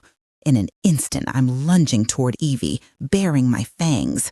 My wolf craves blood, and seconds later, the metallic tang fills my mouth as Evie's piercing howl echoes through the barn. Humiliation doesn't hit me immediately when I open my eyes. Instead, it creeps up slowly, settling over me in suffocating waves. The soft sounds of house staff moving about outside my room filter through the door, their hushed conversations laced with tension. For a fleeting moment, I wonder what's going on, but then reality crashes back in full force. Taking in my surroundings, still dressed in yesterday's clothes, memories flood back mercilessly. Visiting Damian's other house, his kidnapping, the club, Damian's display of power, and then him biting me. Mortification washes over me as I recall throwing myself at him, overwhelmed by shame, so intense it feels like a physical weight crushing my chest. What was I thinking? How could I have been so reckless, so foolish? I bury my face in the pillow, muffling a scream of self-loathing. Every second of that night replays vividly, each detail sharper than the last. The humiliation burns hotter than anything else, consuming me entirely. I remember telling him in great detail how much I wanted him, asking him to do things to me while he remained stoic and distant the entire time. He politely declined my advances, treating me like I was nothing more than some fleeting nuisance. I scream again. No, I don't ever want to see him again. I don't think I can manage to look at him in the eye. What must he think of me? He has a girlfriend, one he visits at night and promises to run away with. I've seen them together, and still I threw myself at him shamelessly, despite knowing better. The worst part is that this probably happens to him all the time with every girl he bites. But unlike those other girls, I'm supposed to be looking after him, not harassing him. I groan. He did say this was due to the effect of the venom lacing a vampire's bite. I'd never heard of such a thing before, but it makes sense now. Why vampires would train their brides from birth is likely so they'd be less affected by the venom's pull. It seems terribly inconvenient if that's going to happen every time they're bitten. Damian knows I'm not used to it, so hopefully he won't be mad at me. Still, I revealed that I've been attracted to him since before the bite, which sadly is the truth. And oh my God, I scent marked him, like he belongs to me or something, despite him being mated to someone else. I'm the worst. I hate myself. Miss Chloe. Miss Jones's stern voice echoes behind my door. Before I've had the chance to say anything, she bursts into the room. "Oh, good, you're awake," she observes, sending me a judgmental look that makes me want to crawl back under my covers. I know she probably doesn't, but for a moment, it feels like she knows what I've done and is trying to punish me with the sheer disdain of her glare. "What are you still doing in bed at this hour?" she chastises. "Never mind. I'll be sending someone over to help you get ready. Master Cromwell is here, and he wishes to see you." It takes me a minute to realize she's probably not talking about Damian, who resides here with me, but his grandfather. My heart sinks. Did Damian tell him what happened? How I utterly failed at protecting him before sexually harassing him? He's totally going to fire me, isn't he? "Miss Chloe," Miss Jones presses, pursing her lips. "Oh, right. Sorry. I'll head to the shower," I reply sheepishly. I hope I'll see Damian one last time before I go. While washing my hair, I realize I'd prefer to see him from far away, so he doesn't notice me. But still, I'd like to imprint one last clear memory of him in my mind before he banishes me from his life. Maybe he'll slightly smell like me still. The thought has my heart pounding with shameful anticipation. Once a stylist tells me what to wear, and a makeup artist efficiently deals with my face, despite me telling them not to bother because I'm probably about to be kicked out of the house, I'm escorted into the small reception area where I'd first met Damian. Ian Cromwell waits there patiently, a fact for which I know Miss Jones will have my head if Ian doesn't deal with it soon enough. He stands as I enter, his presence commanding yet oddly calm. For a man whose reputation precedes him as both intimidating and unyielding, there's an unexpected softness in his gaze. Maybe he hasn't heard everything, or maybe he's simply biding his time before delivering the final blow. Whatever it is, I brace myself. This might very well be the end of my association with this place, and perhaps even with Damian. As I approach, Ian gives me a polite nod, gesturing for me to sit across from him. His silence unsettles me further. I try to steady my breathing, reminding myself that whatever happens next, I brought this on myself. There's no point blaming anyone else. "You seem troubled, miss?" His voice trails off, waiting for me to fill in my surname. "Chloe," I supply quietly, sinking into the chair opposite him. "Ah, yes, Miss Chloe." He steeples his fingers together, studying me intently. "Let us dispense with formalities. You've been under this roof for some time now, tasked with certain responsibilities regarding my grandson. Tell me, how do you find your role thus far?" His question catches me off guard. Is this really how this conversation begins? No accusations? No immediate dismissal? I hesitate, unsure whether honesty will dig me deeper or earn me a shred of leniency. "It's complicated," I admit finally, choosing my words carefully. "There have been challenges, certainly, but I've always tried to prioritize Damian's safety above all else." Ian raises an eyebrow, clearly skeptical. And yet, I hear reports suggesting otherwise, reports of lapses in judgment, moments where personal feelings may have clouded professional duties. My stomach churns, so he does know, or at least he suspects. Should I deny it outright, or confess partially and hope for mercy? "I understand that mistakes were made," I begin haltingly, "but they weren't intentional. If anything, I acted out of concern for Damian's well-being, albeit perhaps misguidedly. To my surprise, Ian leans back in his chair, his expression unreadable. Concern, he repeats slowly. An admirable trait, though dangerous when misplaced. Do you care to elaborate on these lapses in judgment? Every instinct screams at me to lie, to fabricate a story that absolves me entirely. But something in his tone suggests he already knows more than he's letting on. Deflecting won't save me now.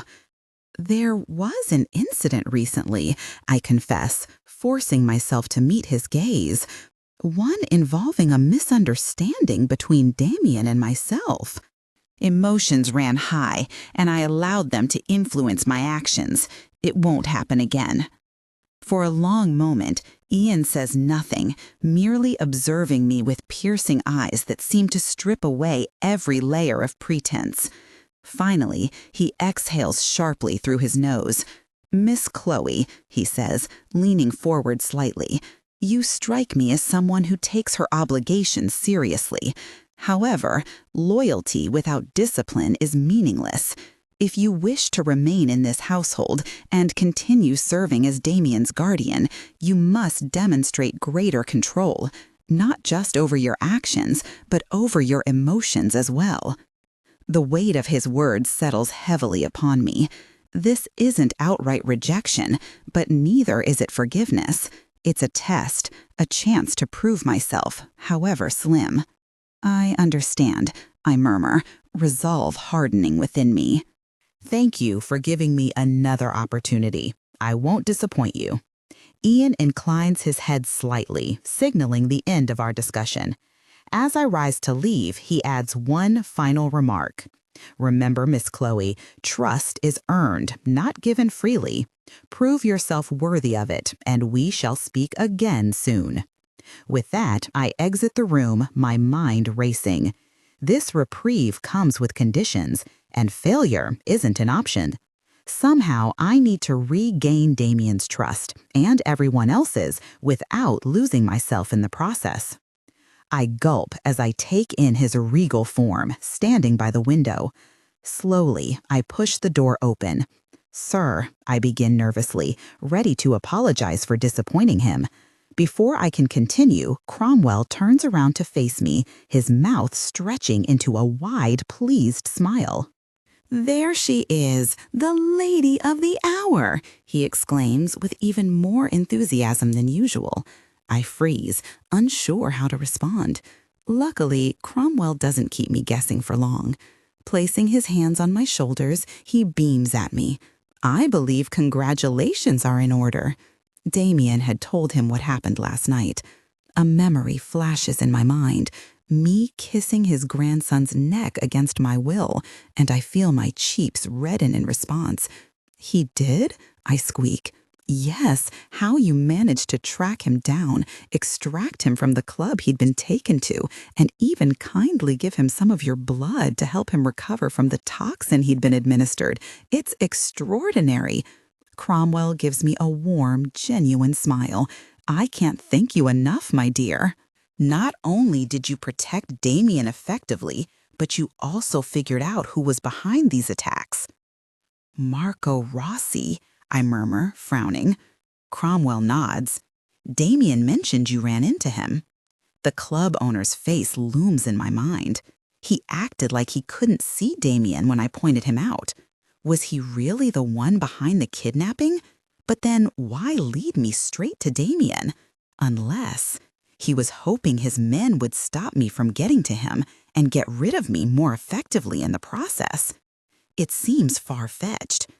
I remember how Marco looked at me when I kept insisting Damian was right there, as if I were crazy, as if he sincerely couldn't see him sitting before his very eyes. "But," Cromwell prompts gently, noticing my hesitation, "I don't know. Maybe I'm wrong. It did look like the men attacking me worked for Marco Rossi, but why pretend he couldn't see Damian? It doesn't make sense." You know, Cromwell says thoughtfully, we've been allies for years, him and I. I can't believe I ever sponsored him into the position of power he occupied, only to be betrayed by him like this, harming my own grandson and heir. He shakes his head ruefully. You can't trust anybody these days, don't you think? I guess not, I reply weakly, though something feels off in my gut. Anyway, I can't thank you enough for fulfilling your mission, my dear. Now that this has been dealt with, my dear, now that this has been dealt with, I'll be able to focus on reining in the vampires to respect the accords again, as promised, and I'd love to thank your alpha in person for all the work you've done. Oh, that won't be necessary, I protest quickly. I can't imagine how that interaction would go. The less Harry knows about my involvement with the vampires, the better. Well, maybe a nice bonus then. You absolutely must keep all the clothes and jewelry you acquired while working with us. And if there's anything else you'd like before you go. His voice trails off expectantly. I blink, my mind going blank. Go? Surely you'll be eager to go back to your family now that your job is over, Cromwell insists happily. His words hit me harder than they should. Family, duty, loyalty, all tangled up inside me once again. My pulse quickens, and I force myself to nod. Yes, of course, thank you. But as I turn to leave, the weight of everything presses down on me. Something still feels wrong. Did I miss something? Was it truly Marco Rossi behind all of this? Or am I letting doubt cloud my judgment because of guilt or fear? Either way, I know one thing for certain. Going home isn't going to make any of this easier. Though perhaps you'll consider paying Damian a visit before you leave. Bid him farewell. He's grown quite fond of you, I can tell. I nod, my throat feeling tight. Thank you, Mr. Cromwell, I murmur, turning around to exit the room, head hung low. If there's anything I can ever do for you, my dear, please do give me a shout, he tells me, sending me a warm smile.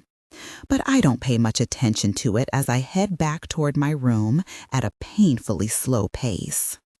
This went better than I thought. Cromwell didn't get mad at me. But then again, it doesn't matter because, as I'd expect, I do have to leave. I won't be staying with Damian anymore, which is good because I don't know how I can stand to be in the same room as him after what I've done. But then again, that means I won't get to see him smile or hear him make stupid flirty jokes or watch him pretend like he doesn't care about anything, knowing fully well it isn't true. And who's going to make sure he doesn't get poisoned again if I go? Gemma. I grind my teeth. Even if Marco Rossi was the one behind all the attacks, like Cromwell seems to believe, someone else could very well attack Damian. May you ask Master Damian if he has a moment for me? I ask Miss Joan, heart beating furiously in my chest. She agrees to my request, though not before sending me a judgmental look that indicates that if it were up to her, Damian would forget about my entire existence altogether. However, she's quick to let me know he'll see me now, and so a minute later, I nervously knock on his bedroom door.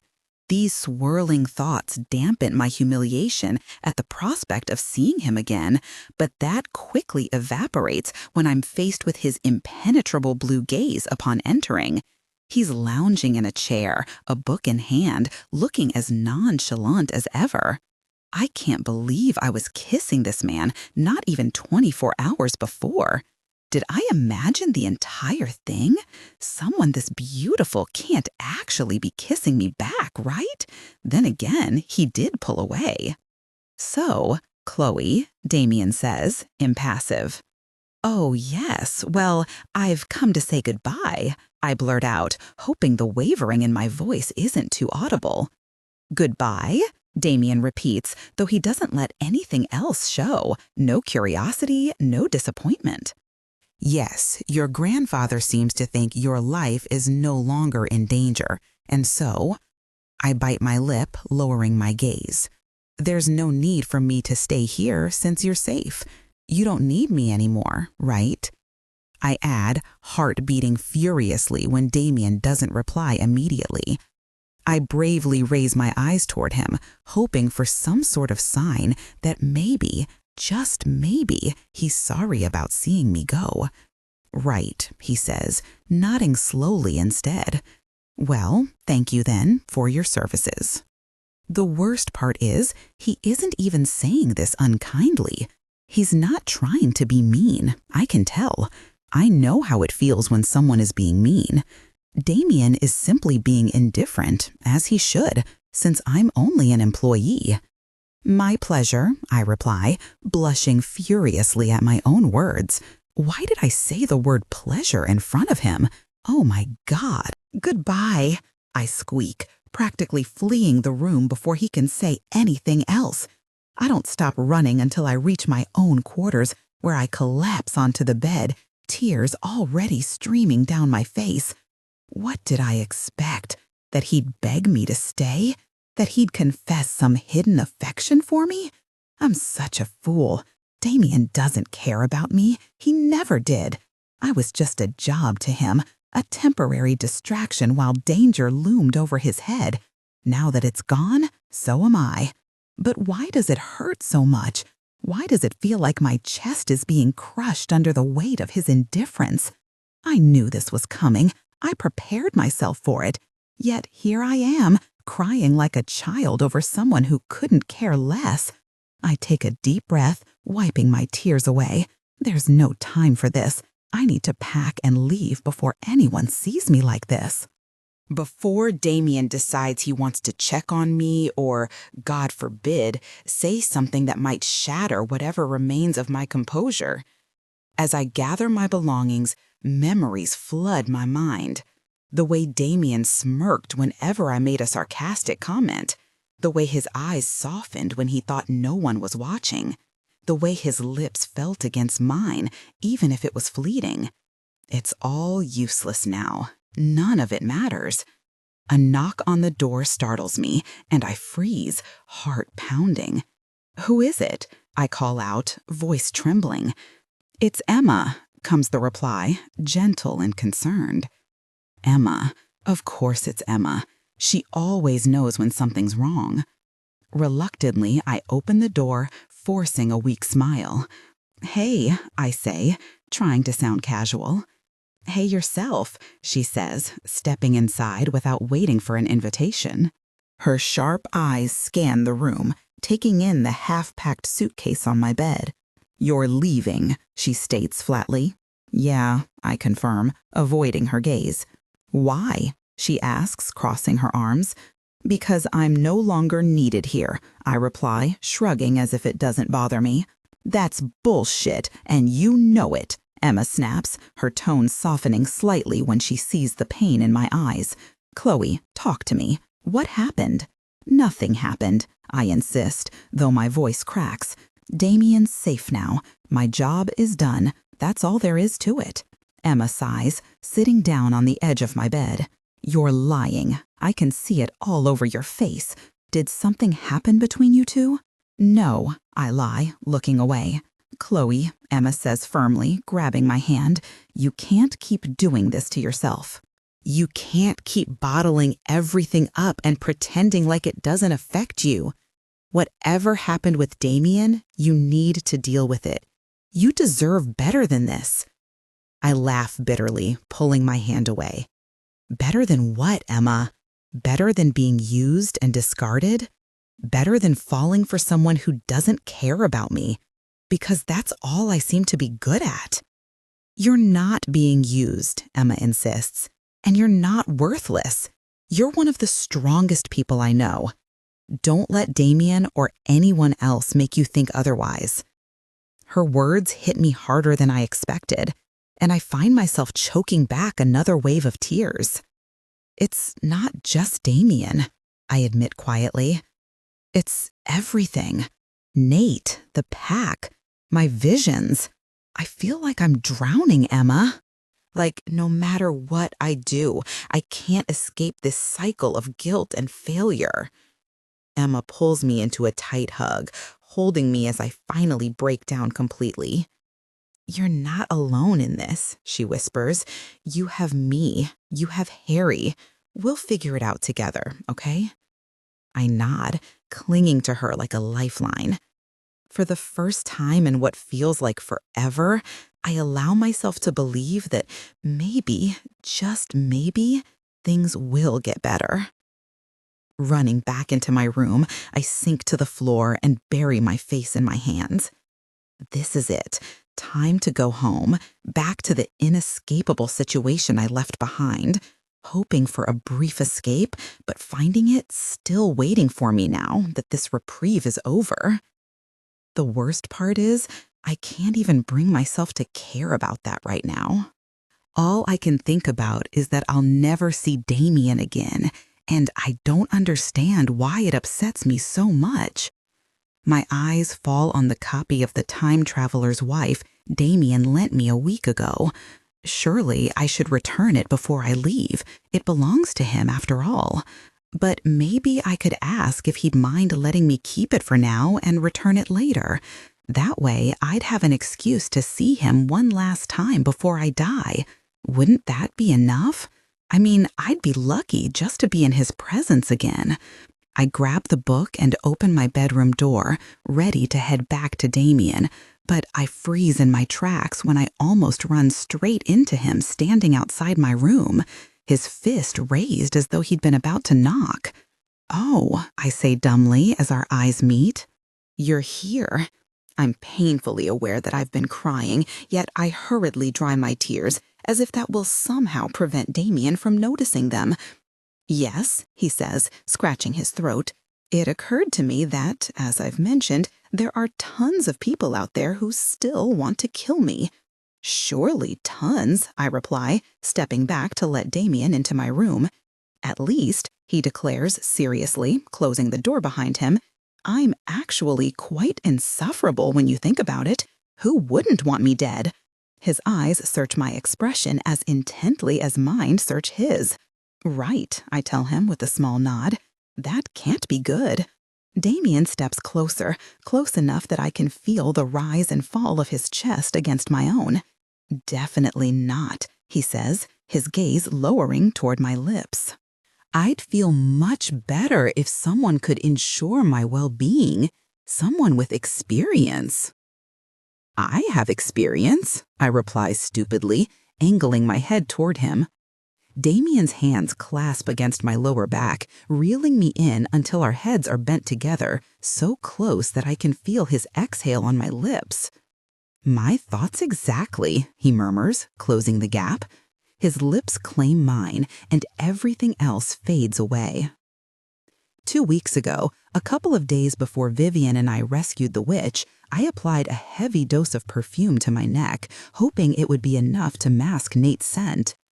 I'd scrubbed my skin for at least half an hour before getting dressed for the evening, but that didn't change the fact that Nate had spent the day thoroughly scent-marking me despite my protests. I knew I'd be spending the night surrounded by my entire pack and at least 100 guests from other nearby packs, all wolves who could easily detect the scent of my mate on me at any given moment. I gulped nervously, adding one last touch of concealer to my complexion, hoping it would help hide the exhaustion etched onto my face. The evening was a blur of forced smiles and polite conversation, but the weight of Nate's presence lingered like a shadow I couldn't shake. Every glance, every whispered comment from the other wolves reminded me of how trapped I felt. I wanted nothing more than to disappear, to escape the suffocating expectations and the tangled web of emotions pulling me in every direction. But there was no escape, not then, not now. As the night wore on, I found myself retreating to a quiet corner, clutching a glass of wine like it was a lifeline. My thoughts kept drifting to Damian, his calm demeanor, the way he made me feel seen in a way no one else ever had. It was dangerous to think about him, especially now, but I couldn't help it. He was a glimmer of light in the darkness, even if I knew pursuing anything with him was impossible. When the event finally ended, I returned home feeling more drained than ever. Nate was waiting for me, his expression unreadable. I braced myself for whatever storm was coming, but instead, he simply pulled me into his arms, holding me tightly. For a moment, I allowed myself to lean into him, craving the comfort of human contact, even if it came from the source of so much of my pain. But as quickly as the moment came, it passed, and I extricated myself from his embrace, retreating to my room to process the whirlwind of emotions threatening to overwhelm me. Now, standing here with Damian, I realize how much I've been craving this connection, this freedom to feel something real. His kiss ignites a fire within me, one I hadn't realized had been smoldering for so long. But as much as I want to lose myself in this moment, I know the reality waiting outside this room won't disappear. Still, for now, I let myself believe that maybe, just maybe, things could be different. Help me hide my growing blush. It probably won't work, but should I pretend to be sick and hide in my room? Or maybe I could leave before anyone notices. There are so many guests coming over to this party. I doubt anyone would miss me. "Chloe," Emma's voice sings through my door. "Are you decent?" Before I can reply, she bursts into my room, her light blue dress ruffling around her. She looks very beautiful tonight, though she always does. Her outfit and makeup highlight her clear blue eyes. "What are you wearing?" she asks, inspecting my outfit with an unimpressed frown. I look down at the long, loosely fitted dress Nate had instructed me to wear. "You don't like the color?" I ask with a frown. "The color? Cut the entire thing." Emma rolls her eyes, walking over to my closet and running her fingers through my clothes. "Wear this," she says, handing me a red dress that actually used to belong to her, but which she'd gifted me after I'd tried it on once for a night out, claiming I looked 10 times better in it. Emma and I look nothing alike. She's rather tall and lean, while I'm short and curvy. Her hair is a dark brown, mine a light blonde, and hers flows down her back while mine barely reaches my jaw. She is very beautiful, whereas "You look stunning," Emma exclaims, sounding so excitedly sincere that I'm almost tempted to believe her. Emma has a fiery personality. When she likes something, she isn't shy about it, though the same can be said about things she doesn't like. The top one on her list is my mate, who she doesn't know I'm back together with, thank God. "Come on," she says, taking my hand and dragging me outside my room. "You're going to be my date tonight. I don't know anybody at this party, and you know I'm shy." Emma isn't remotely shy. In fact, she's rather the very opposite of the word. But I'm touched she wants to spend the evening in my company, and I'm looking forward to catching up. "What about Harry?" I ask her as we arrive downstairs upon a crowd of guests spread around the house's entire ground floor and spilling outside onto the garden in an impressive mass. "He's on babysitting duty," Emma replies, pointing to our left. I spot Harry standing between Jake and Vivian, looking like he'd rather be anywhere else, which makes sense as the pair seems engrossed in yet another one of their arguments. "Why would I get her a present? Your grandmother hates me," Vivian is saying, crossing her arms. "Yes, strange, seeing how you're so warm and lovable," Jake replies sarcastically, earning himself a violent kick to the shin in response, which has him grunting in pain. Harry pinches the bridge of his nose tiredly before escorting a limping Jake away. "Oh," I comment with a grimace. "Yeah, sucks to be him," Emma replies with a shrug. "Chloe, why is everyone staring at me?" Everyone might be a little bit of an exaggeration, though not by much. Many people around us have interrupted their conversations to scrutinize Emma with more or less subtlety. It's because you're Harry's mate. They're curious about you, I confess, feeling slightly embarrassed. Emma waves a dismissive hand. Let them stare. I don't care what they think. And she doesn't. That's one of the things I admire most about her. She moves through life with such confidence, as if the opinions of others are just background noise. I wish I could be more like her. Instead, I find myself shrinking under the weight of their gazes, wondering if they can see the turmoil inside me. The party is in full swing now, laughter and music filling the air. People mill about with drinks in hand, their faces lit up by the string lights hanging from the trees in the garden. Emma drags me toward the buffet table, where an array of delicious food is laid out. You need to eat something, she insists, piling a plate high with appetizers. You look like you haven't had a proper meal in days. I take the plate reluctantly, knowing she's right. Between everything that's been happening with Nate, the pack, and my own conflicting emotions, eating hasn't exactly been a priority. But Emma has always had a way of forcing me to take care of myself, even when I don't want to. As we weave through the crowd, I catch snippets of conversation. Most revolve around trivial matters, work, gossip, plans for the holidays. But every now and then, I hear someone mention the recent tensions within the pack. Rumors swirl like smoke, distorting the truth until it's almost unrecognizable. I try to tune them out, but it's hard not to feel the weight of their words pressing down on me. Stop overthinking, Emma says, nudging me with her elbow. Tonight is supposed to be fun, no pack drama allowed. I'll try, I say, managing a small smile. We find a quiet corner to sit in, away from the throng of guests. From here, I can watch the scene unfold without feeling quite so overwhelmed. Emma chats animatedly about her latest projects, her hands gesturing wildly as she speaks.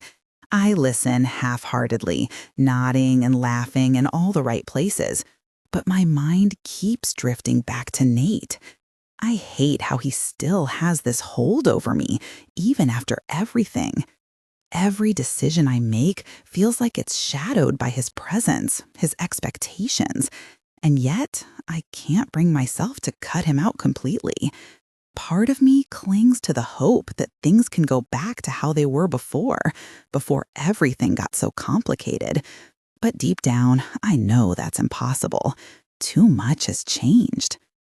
Earth to Chloe, Emma says, snapping her fingers in front of my face. You've zoned out again. What's going on with you? Nothing, I lie quickly. Just tired, I guess. Emma narrows her eyes, clearly unconvinced, but she doesn't push the issue. Instead, she changes the subject, steering the conversation toward lighter topics. For that, I'm grateful. As the night wears on, the atmosphere grows livelier. Someone starts a game of charades, and soon the entire room is filled with laughter and cheers. Emma drags me into the fray, insisting I participate.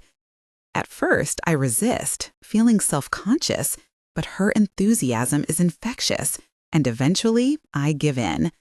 For a brief moment, I forget about all the chaos in my life and simply enjoy myself. But the reprieve is short-lived. As the clock ticks closer to midnight, reality begins to creep back in. I excuse myself from the group, stepping outside for some fresh air. The cool night breeze brushes against my skin, offering a welcome contrast to the warmth of the crowded house. I walk aimlessly through the garden, my thoughts swirling like leaves caught in the wind. Chloe? I freeze at the sound of his voice. Slowly, I turn to face him. Nate stands a few feet away, his expression unreadable. My heart pounds in my chest, torn between anger and longing. What are you doing here? I ask, my voice barely above a whisper. I needed to see you, he says, taking a step closer. We need to talk. There's nothing left to say, I reply, though my resolve wavers under his gaze. Please, he says, his tone softening. Just hear me out." Against my better judgment, I nod. "Accident, but that doesn't change the fact that I hurt her. I ruined her life. She was paralyzed for years because of me, and now she's walking again. But how can she ever forgive me?" I feel Emma's grip tighten around me, her warmth grounding me in a way I desperately need right now. "Chloe," she says softly, her voice steady despite the weight of everything I've just told her. "You were protecting someone you loved. That doesn't make you a monster. You didn't go into that fight intending to hurt Evie." "But I did hurt her," I whisper, my voice breaking. "And it doesn't matter if it was an accident or not. She's still suffering because of what I did." Emma pulls back slightly, tilting my chin up so our eyes meet. Hers are filled with determination, not pity. "Listen to me. You're not defined by your worst moment. If Evie is here tonight, maybe it means she wants to talk to you. Maybe she's ready to face this too." I shake my head, tears streaming down my face. What if she hates me? What if she blames me for everything? "Then let her," Emma replies firmly. "But don't run away from this. You've spent so much time trying to prove yourself, to show your pack and everyone else that you're strong, loyal, and capable. This is part of that. Facing Evie isn't just about making amends. It's about showing yourself that you can handle whatever comes next." Her words hit me like a punch to the gut, but they also ignite something deep inside me, a spark of resolve. She's right. Running won't fix anything. Hiding won't erase the guilt or the pain. If Evie is willing to confront me after all these years, then I owe it to her and to myself to face her. Before I can overthink it, I stand up, wiping my tears with the back of my hand. Emma rises with me, giving me one last reassuring nod before following me out of the library. The noise from the party filters back in as we step into the hallway, the hum of conversation mingling with faint music. My heart pounds in my chest as I scan the room, searching for Evie among the crowd. It doesn't take long to spot her. She stands near the fireplace, leaning on a cane, her hazel eyes scanning the room with quiet intensity. Taking a deep breath, I walk toward her, each step feeling heavier than the last.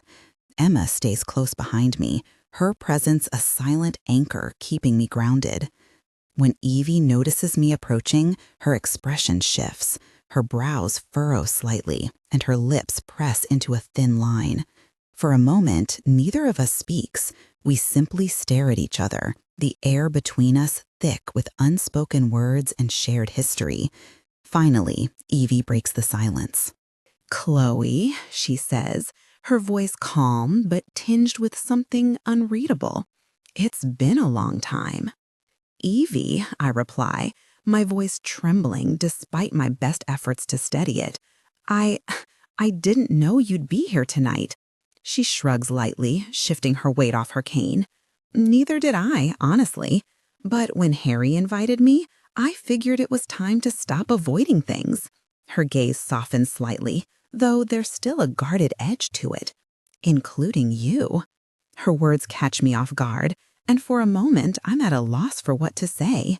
I glance at Emma, who gives me an encouraging look, then turn back to Evie. "I'm sorry," I blurt out, the words tumbling out before I can stop them. "For everything. For what happened that day. For hurting you. I never meant to." "I know," Evie interrupts, her tone firm but not unkind. "You didn't mean to hurt me.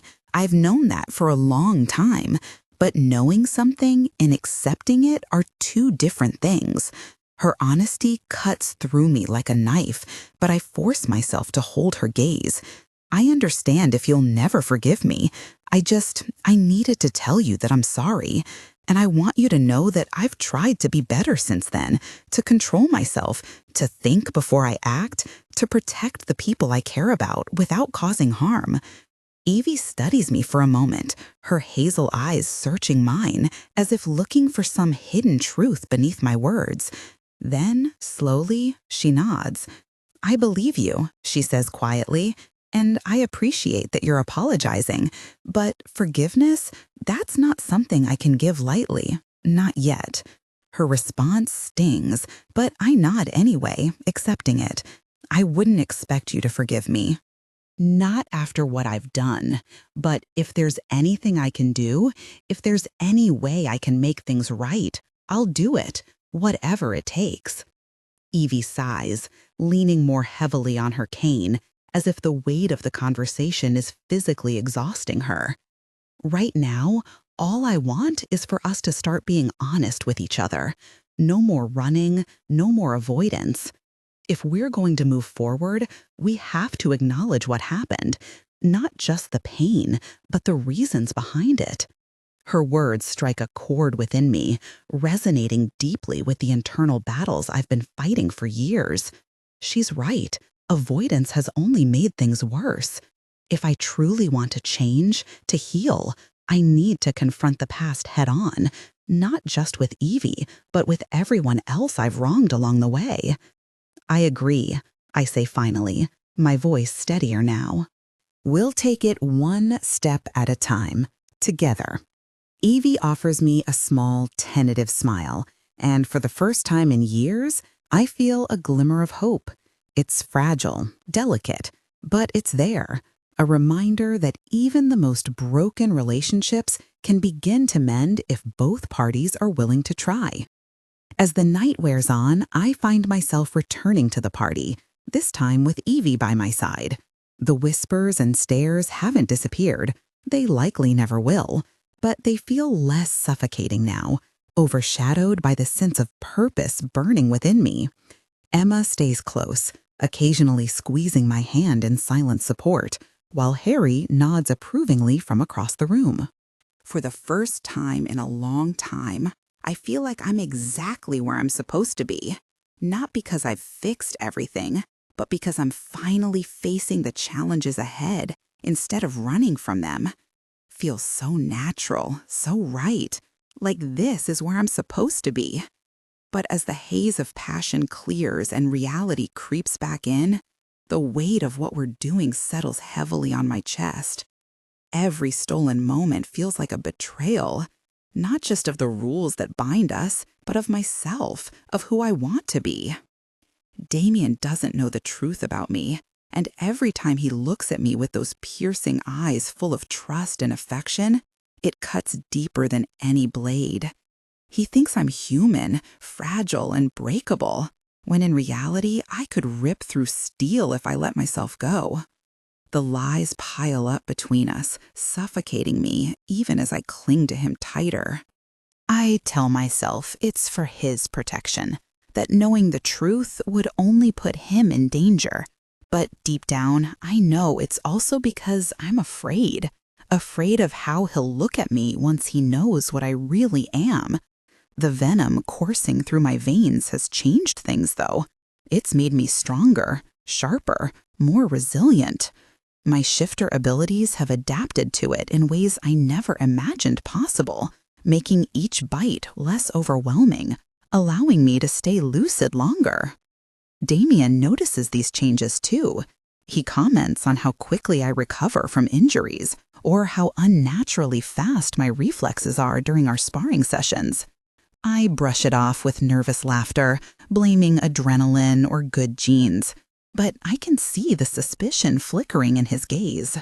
He's too smart not to piece it together eventually, and part of me wonders if he already suspects something. Still, despite the guilt gnawing at me, there's no denying the connection we share. When we're alone, away from prying eyes and judgmental whispers, it's just us, two people caught in a web of forbidden desire and unspoken truths. His touch ignites something primal within me, something I've tried to suppress for so long. With him, I feel alive in a way I haven't felt in years, maybe ever.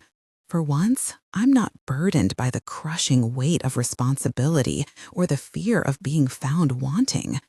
With Damian, I'm simply me, or at least the version of me I wish I could be.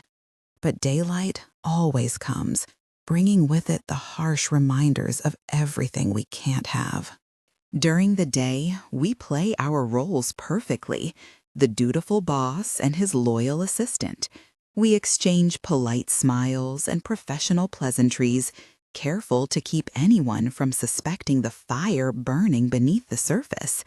It's exhausting, pretending that nothing has changed when everything has. Yet neither of us dares to cross that invisible line, to take whatever step might make this thing between us real in the eyes of the world. I wonder sometimes if Damian feels the same conflict tearing him apart. Does he lie awake at night thinking about me the way I think about him? Does he struggle with the same questions, the same doubts? Or does he see me as just another fleeting indulgence, someone to distract him from the pressures of his position? The thought stings more than I care to admit, but I push it aside, telling myself it doesn't matter. What matters is now, these stolen moments where nothing else exists except the two of us. Yet, no matter how hard I try to focus on the present, the past keeps creeping in. Memories of Nate haunt me, reminders of the choices I've made and the consequences they've wrought. If only I'd been stronger, faster, better, none of this would have happened. Nate wouldn't have had to choose between me and Emma, and perhaps he wouldn't have turned into the person he is today. Guilt claws at me relentlessly, whispering that I deserve every ounce of pain I've endured since that fateful day. Maybe Damian senses some of this turmoil within me because he often holds me closer than necessary, as if trying to shield me from shadows only I can see. Emma still doesn't understand why I blame myself for everything. She tries to reassure me, telling me that Nate's decisions were his own, that I couldn't have controlled them. But she wasn't there. She didn't see the way he looked at me after it happened, the anger, the disappointment, the betrayal. And while her forgiveness means the world to me, it doesn't erase the fact that I failed both her and Nate in the worst possible way. In Damian's arms, however, I find a kind of solace I haven't known in years. He doesn't judge me for my mistakes or hold me accountable for things beyond my control. Instead, he accepts me as I am, flaws and all. That acceptance is intoxicating, addictive even, and it makes it harder to remember why we shouldn't be together. But the risks are too great, the stakes too high. One misstep could cost us everything, our lives, our freedom, the fragile peace we've managed to build. And then there's the matter of the accords. Every time Damian drinks from me, we're breaking one of the most sacred laws governing our worlds. If anyone were to find out, the repercussions would be catastrophic, not just for us, but for everyone involved. The thought terrifies me, yet I can't bring myself to stop. Being with Damian feels like the first truly selfish thing I've done in years. And as much as it scares me, it also sets me free in ways I never expected. So here we are, caught in this endless cycle of longing and secrecy, desire and denial. I don't know how much longer we can keep this up without one of us cracking under the pressure. All I know is that I'm not ready to let go. Not yet. For now, I'll take whatever scraps of happiness I can get, even if it means living in the shadows. Because for the first time in a long time, I feel like I'm exactly where I'm meant to be, even if it's wrong, even if it's dangerous, even if it's doomed from the start. We find ourselves in a delicate situation, one that is blurry and ambiguous. This is a dangerous game we are playing, and we both know it. Yet, when we are together, it doesn't feel that way. I feel adored and safe, beautiful even, as if I am something to be cherished. He looks at me like he truly sees me, and it drives me insane. Then I feel the sharp edge of his fangs somewhere on my body, my neck, chest, or the inside of my thigh, and I beg until they finally sink into me, making me see stars. Everything becomes a little blurry after that, which is probably for the best. The brief flashes that remain reveal a version of me I didn't even know existed, one who isn't afraid to ask explicitly for what she wants and gets lost in pleasure. I suspect the entire house staff knows how much I'm enjoying myself now, given how vocal I've become. Strangely, I don't care while it's happening. I'd probably let them watch if it meant this could last longer. It's a different story afterward, though. Oh, God, I groan, hiding my face in the crook of Damian's shoulder. He chuckles, kissing the top of my head. "It's cute how embarrassed you get," he observes, "especially compared to how you are when—" I punch his shoulder with more force than intended, making him yelp. "Sorry," I grunt, though not feeling particularly sorry. Damian laughs, pinning me back down on his bed to hover over me with an amused yet soft expression in his eyes. "Never apologize to me, my Chloe. I love every moment I spend with you." My heart freezes in my chest.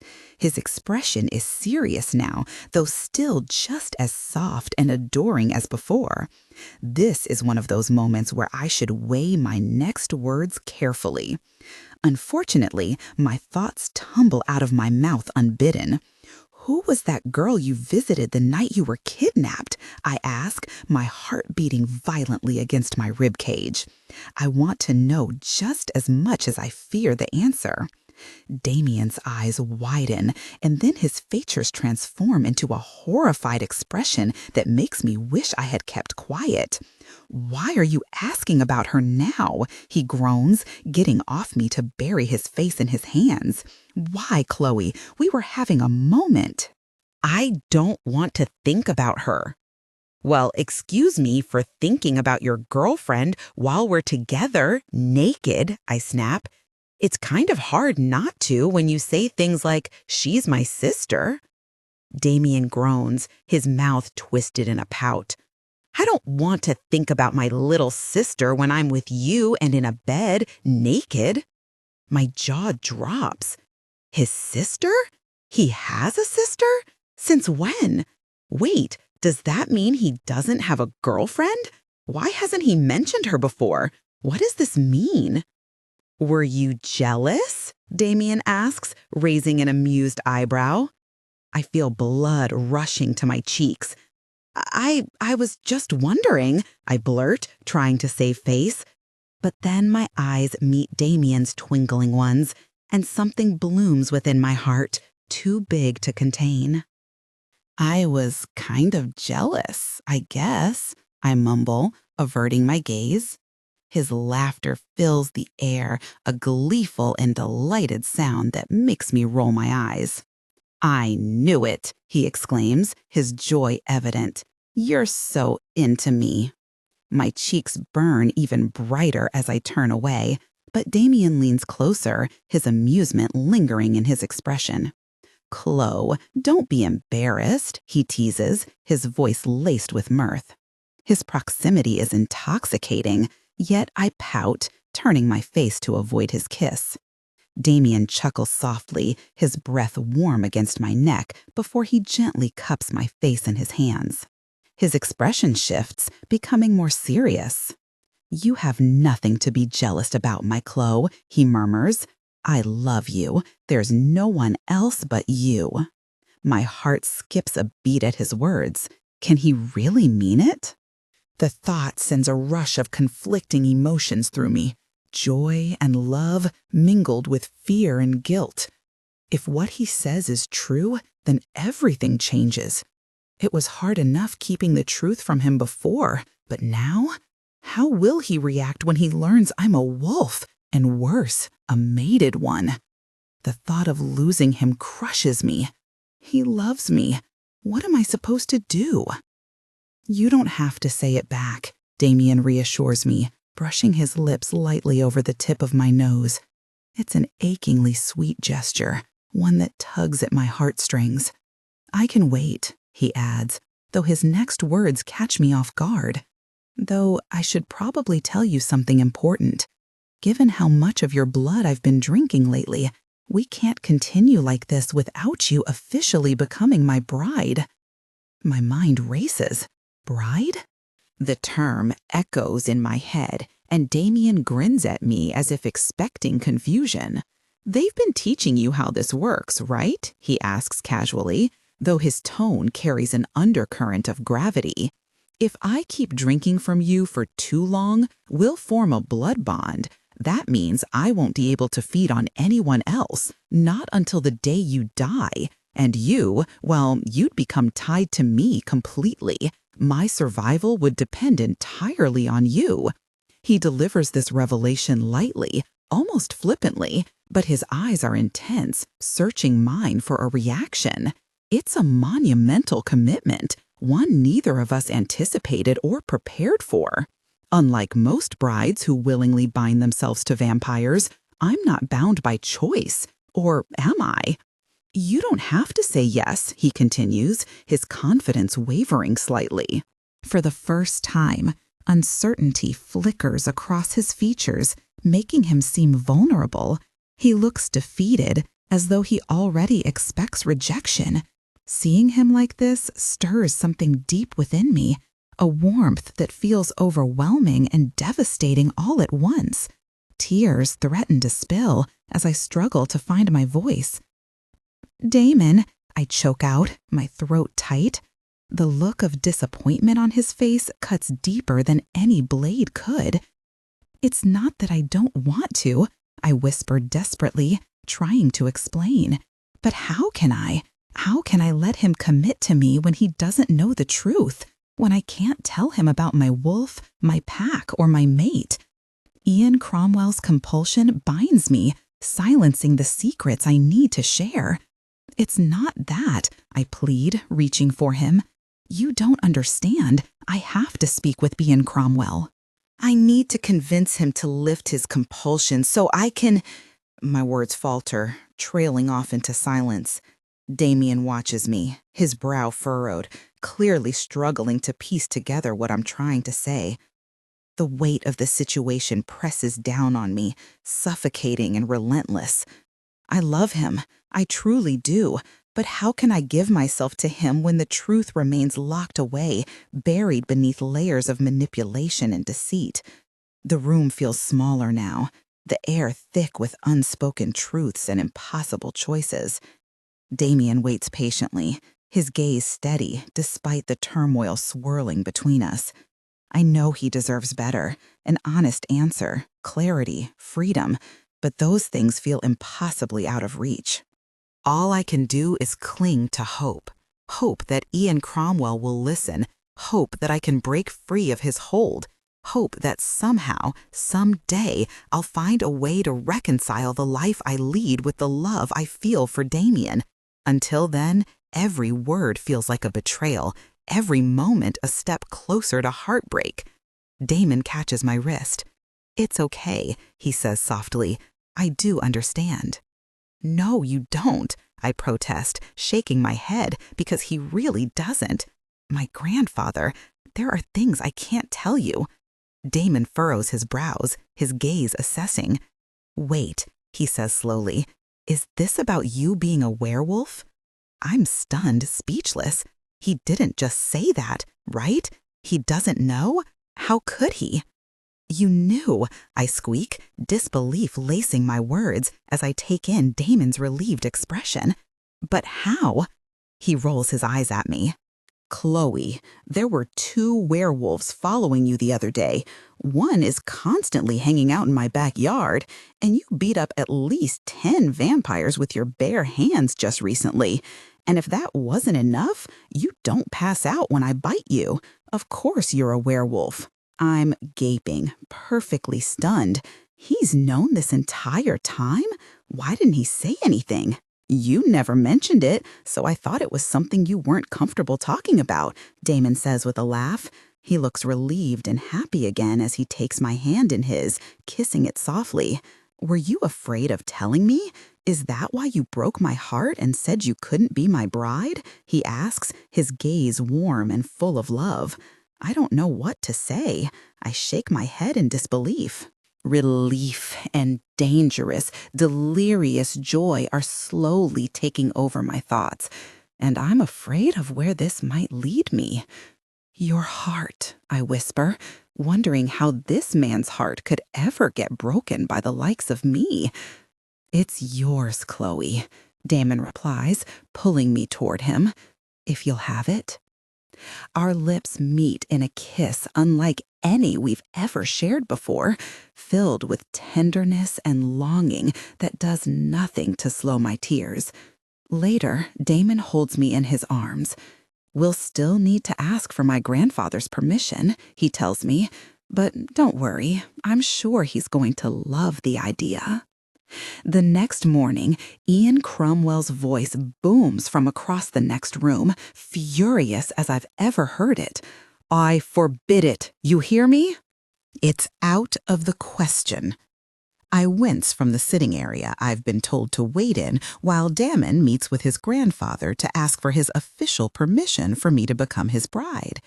Damon had been very confident his grandfather would agree to it, being the only person in his family who'd always supported him in his decisions, or more accurately, was more likely to than most others, especially compared to his mother. Damon detests his mother, I've come to learn. According to him, she's cold-hearted to the point of psychopathic. That's why Damon has taken great care in hiding his little sister from her, a sister his mother never wanted. For her vampire gene being recessive, there was very little chance of her ever becoming a vampire in the event of her untimely death, and Damon's mother had no interest in having a human for a daughter. But like Alexandra, Ian Cromwell had taken Rose aside and ensured her his protection, a gesture that Damon held close to his heart. If there was one person he trusted amongst the vampire clan, it was Ian, who was somehow more tolerant and open-minded than most of his peers. However, none of that seems to matter now. The sound of chairs scraping against the floor echoes through the room, followed by Ian's sharp, clipped tone. Do you have any idea what you're asking me to condone? A union between a vampire and a werewolf? Do you think I care about your feelings or your happiness when the consequences could tear our world apart? Damon's voice is calm but firm. Grandfather, times are changing. We can't keep living like this, clinging to old prejudices. Chloe isn't just some werewolf. She's strong, compassionate, and loyal. She's everything I want, everything I need. And what about her pack?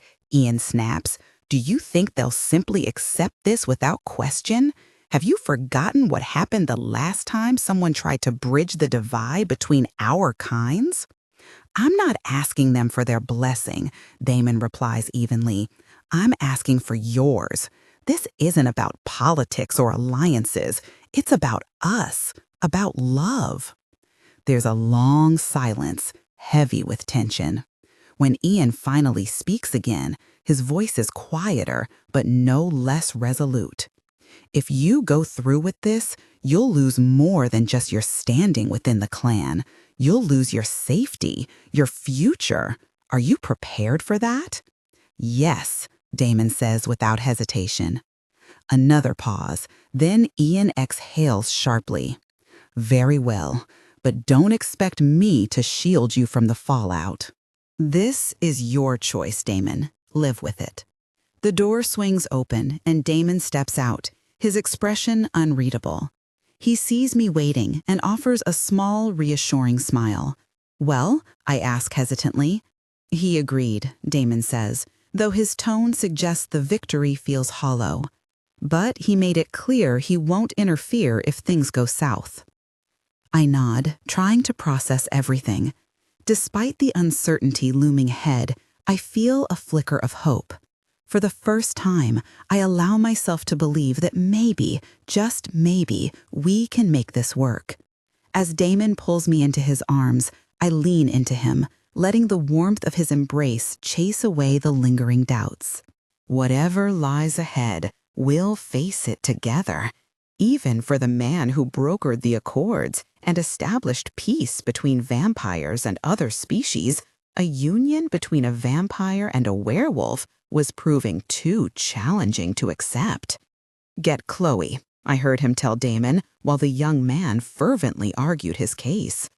Moments later, Damon and I were seated in front of his grandfather, nervously holding hands as the imposing figure towered over us, his expression a mix of anger and frustration.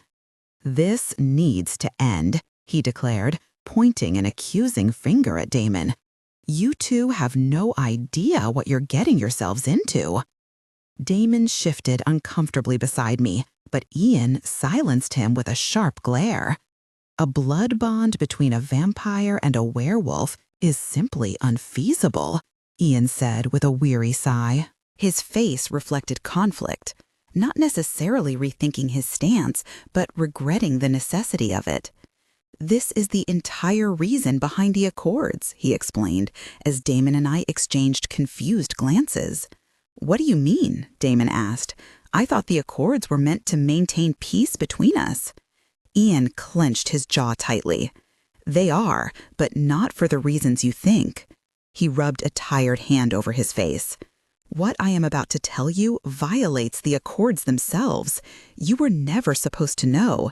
It was decided that this secret should remain between the leaders of both parties to preserve the fragile peace we achieved through these Accords." "Grams, just explain it already. We're confused here," Damon urged impatiently.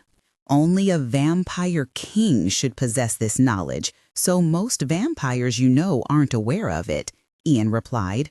"Your mother knows, though. She's too old and powerful for anyone, even me, to erase such knowledge from her mind. Vampires of her stature are privy to this information." He turned toward me. "And your alpha knows, Chloe, as do most pack leaders, but ordinary wolves wouldn't." Yeah, big deadly secret. Quit dragging it out," Damon pressed. Ian snapped, visibly annoyed.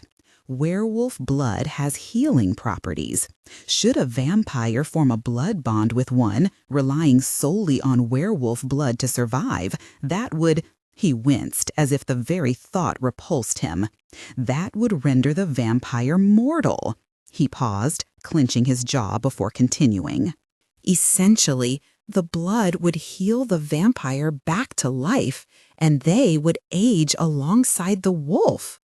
My eyes widened in shock. "You mean if I were to become Damon's bride, it would eventually kill him?" Ian concluded with a thunderous glare, his voice heavy with finality. The gravity of the revelation hung in the air, leaving us stunned and grappling with its implications.